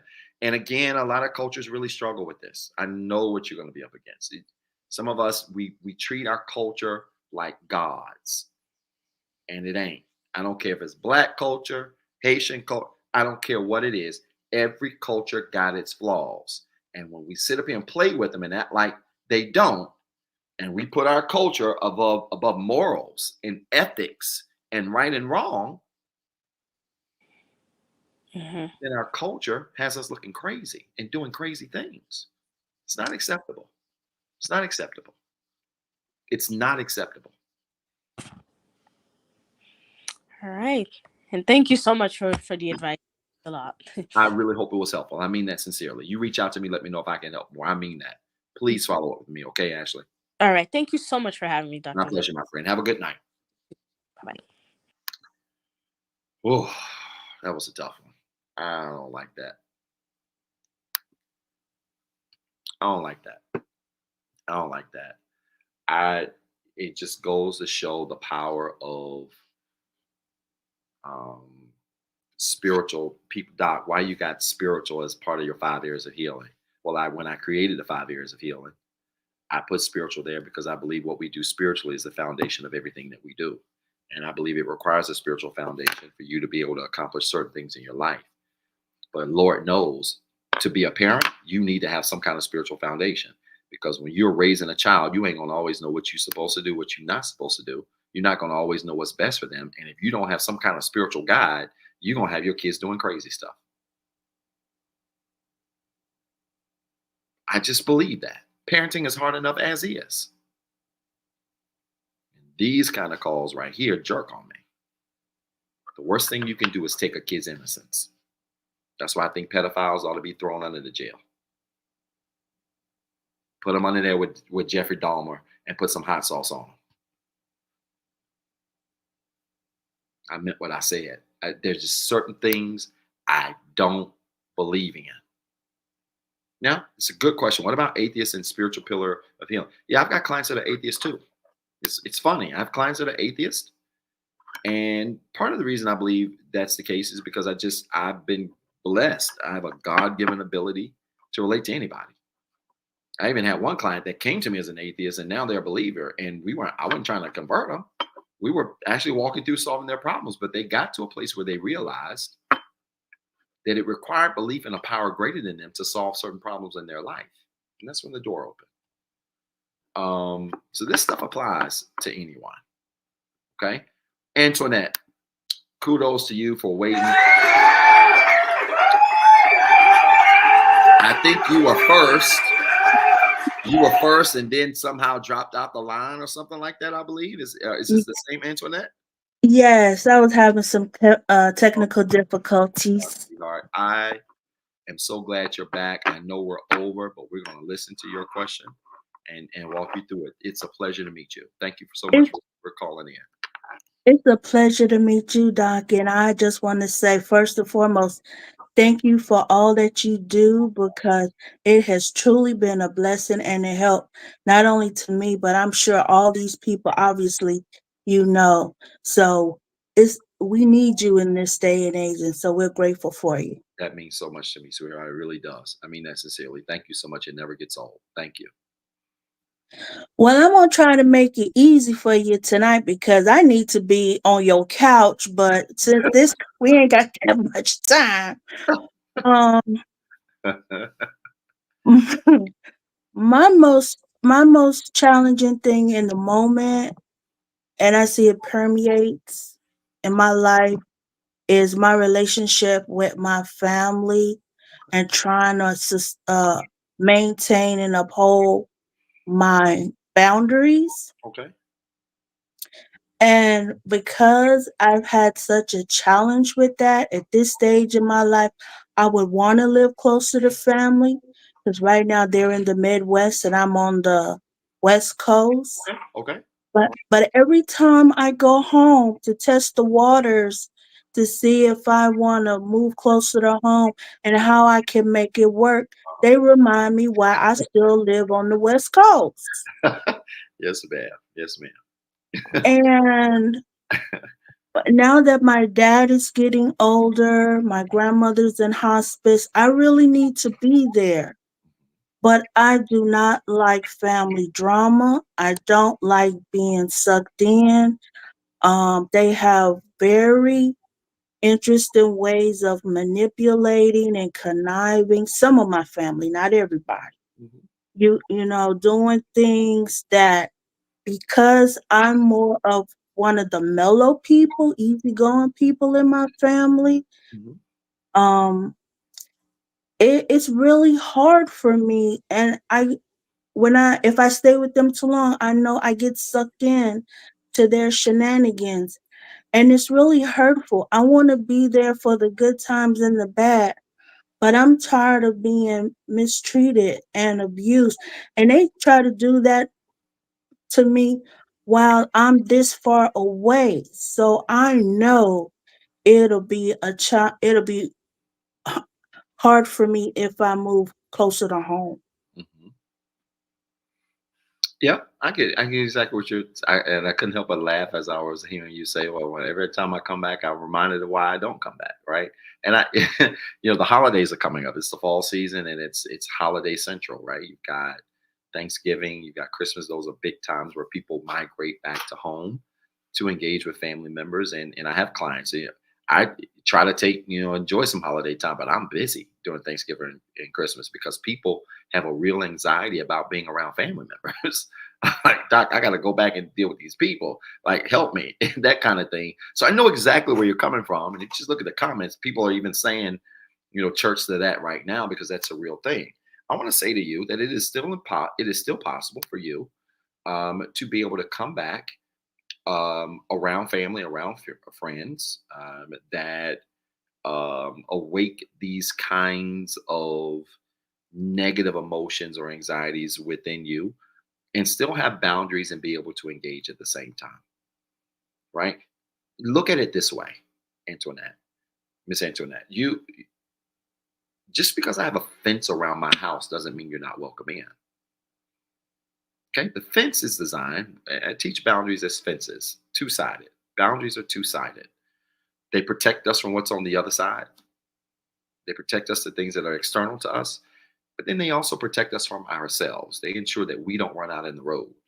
Our 2-year-old doesn't run out to the street and get hit by a car. The fence protects us, protects us from others. But that fence also can have an opening that we can choose. Where somebody wants to come, we got the fence locked. It's the holiday season. Dad's on hospice. We got to go back and do some help. And we're going to be around people. And that fence has a door on it. And we can choose to open it and allow people to engage with us on our terms. Here's the unspoken value of boundaries, my friend. Boundaries not only protect, boundaries create the terms. I I've don't heard I've heard you say that before, and I've been trying to um solidify, make put some concrete on some of my boundaries because I feel like they want to storm the Capitol. They trying to storm the fences, and that's what I'm trying to prevent. I want to have healthy boundaries, but there's just some people who want to knock the fences down, and yeah. I don't want to put myself in those So situations. imagine you open the door. Imagine you've opened the fence by going back to help dad who's in hospice, which is very noble. No, grandma. Grandma, to help grandma who's in hospice is very noble. You've gone back, you've opened up that fence to go back and help grandma, which means you can engage with people. And people come in your fence, inside your yard, walk into your house, and they start kicking up grass and throwing 7 Up cups in the yard and doing all this stuff. What you gonna do? Let them keep doing it? Well, technically, this time I was able to leave and come back home Hmm. and fly back to the West. Hmm. But I get what you saying. I should have the assertiveness and strength to tell them, you can't do that. Stand up with my boundaries and tell them if you can't respect that, then leave. Sweetheart, a fence is pointless if you won't kick people out. But they conniving to like gophers, you know. They A don't just they don't just stay behind the fence. They try to get under it or over it. That's That's the fine. problem. That's fine. And they can get under it. They can try to jump over it. And you can grab them and put them right back out. A fence is pointless if you won't put people out, which means you have to not only set those boundaries, but you've got to work every day to enforce them, which leads me to a question. What has been your relationship with things like people pleasing, saying no? Um, I'm one of them poster children you be talking about, Dr. Zeb. That's Clear. why, It's clear. yeah. You got to develop a healthy relationship with the word no. Because offenses, I can teach you how to set boundaries. We can do that. Value system. It's included in the value system. I can teach you how to set boundaries. 90 minutes all I need. That's easy. But what that won't do is it won't solve your people pleasing. Yeah, I know I say no sometimes, but then I feel guilty about it. Guilty about what? Why are you guilty? Saying, I feel guilty about saying no. Give me an example of something you said no to that you felt guilty about. Can you think of something real quick? Um, like for example, if I tell somebody no, I can't loan you money, Hmm. but then they say, oh, but I really need it, I really need it, I really need it. Yeah. I'll say no, Mhm. but then later on I go, well, what if they really need it and I wasn't there for them in Yeah. their time of need? Then Oh, am I really hurting? Am I hurting them? What is this the one time that oh, they really needed me and I wasn't there for them? oh, wow. It sounds so noble, but I got a better what if question. What if you die tonight? Heaven forbid. Um, What they it gonna do? won't matter. It won't matter, will it? No, it will matter because they'll still need the money, but what they gonna do? They'll find someplace else to get it. They gonna find somebody else to do it. You know what stopped me from being a people pleaser? I used to be a people pleaser when I was younger. You know what stopped me from doing that? I came to a grim conclusion that if I fell over and died, they'd find somebody else to figure it out. But then they talk about you in the family so It's bad life. about how you so bad and this, that, and the other. It's life. It's life with growth and healing come levels. You've heard me scream about first class, haven't you? Yeah. I don't care how much I like you. I'm not about to sit in seat 32C. I'm not sitting back there. I'm not sitting in seat 32C. They can say whatever they want to say. We got to develop a healthy relationship with the word no, my friend. I need help with that. Let's develop a healthy relationship with the word no. You've been through my value system. I need to go through it again because I only got through. I missed some of it, so I only got the last part of it. You had signed up for it. Yes, It was a unfortunately, but long time it was a little while earlier this summer. earlier this summer. I think you did it, and I overslept, and I missed part of it. So do the value system again next Saturday on me. Will you do that? Really? Yeah, absolutely. That's nothing. You were the last call. You waited all night. So let me bless you with the value system next Saturday. You email me info@zebthethird.com.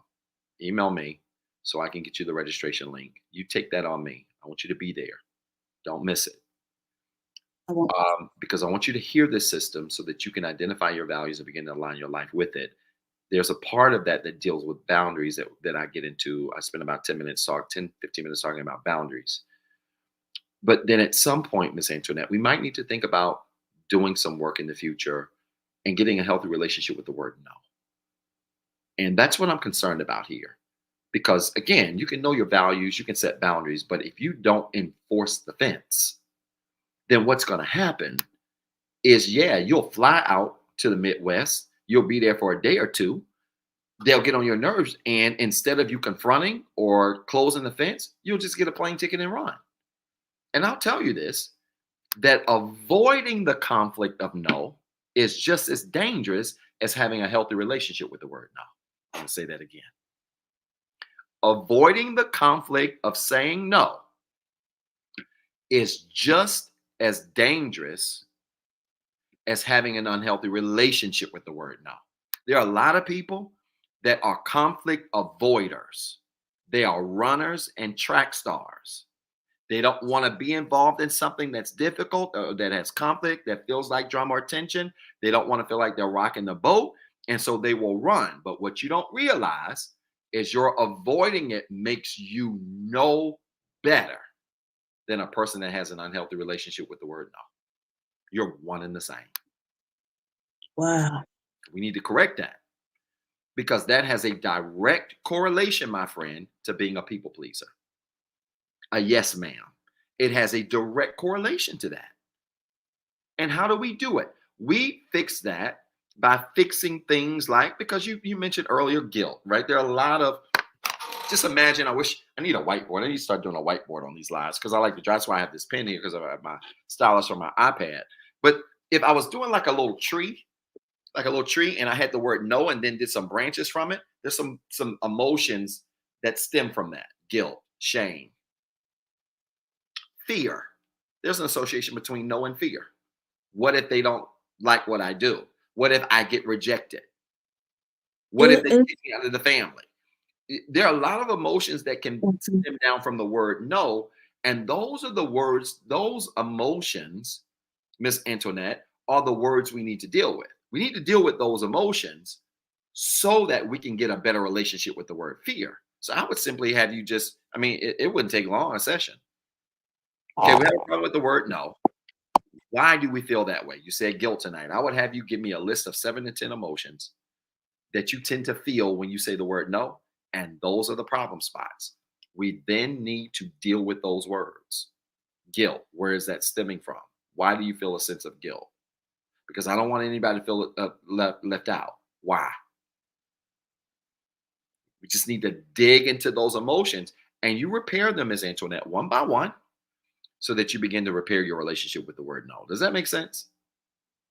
yes, it makes sense. It also too I know stems from how I grew up. The lady earlier said I was brought up in a time where the child was seen and not heard, stuff like that, and It's some different things that I understood from my childhood, but right now I'm just trying to heal and put the pieces back together so I could move forward. And I'm having a hard time doing it right now. And this is why I need help.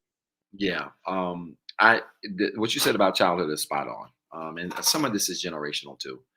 And look, no generation is perfect. I know people like to rag on the older generation. I don't. Every generation has its flaws. The older generation didn't have a lot of technology, but I'll tell you something that they had and still have that a lot of this our younger generations don't have, and that was common sense. Yeah. Our younger generation, we don't have common sense. We got a cell phone, but we don't have no common sense. So I don't like to rag on the generations. Every generation has its pros and cons, without a doubt. But when you look at differences in how the generations were raised, parenting differences, um, and approaches to children, even having a voice, I even laugh at my kids. And my kids have way more say when I'm engaging with them than we did as kids. You know, Right, right. you And won't that's ask, true. you won't about to ask why more than once. You just So it wasn't going to happen, my right? family will say, "You being fussy?" Yeah. Yeah. Where are you from, Miss Antoinette? Where are you from? Where do I know M this accent? My dad is from Belize, so I Okay. grew up in, more traditionally in that framework of family. Yeah. Yeah. I've got clients from Belize as well. Yeah, like we couldn't do that stuff. But I've learned how to give my 10 and 11-year-old grace. With technology comes more curiosity. They have more exposure to things. So just telling them something once sometimes works, a lot of times works. They trust you, but sometimes because they just have naturally curious minds and they have access to so much information, they have extra questions. And I can't be like, because I told you so. You don't ask me more than one. Ah, it's a different day.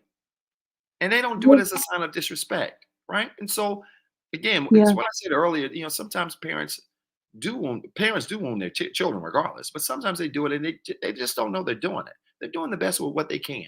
They're doing the best they can with what they have.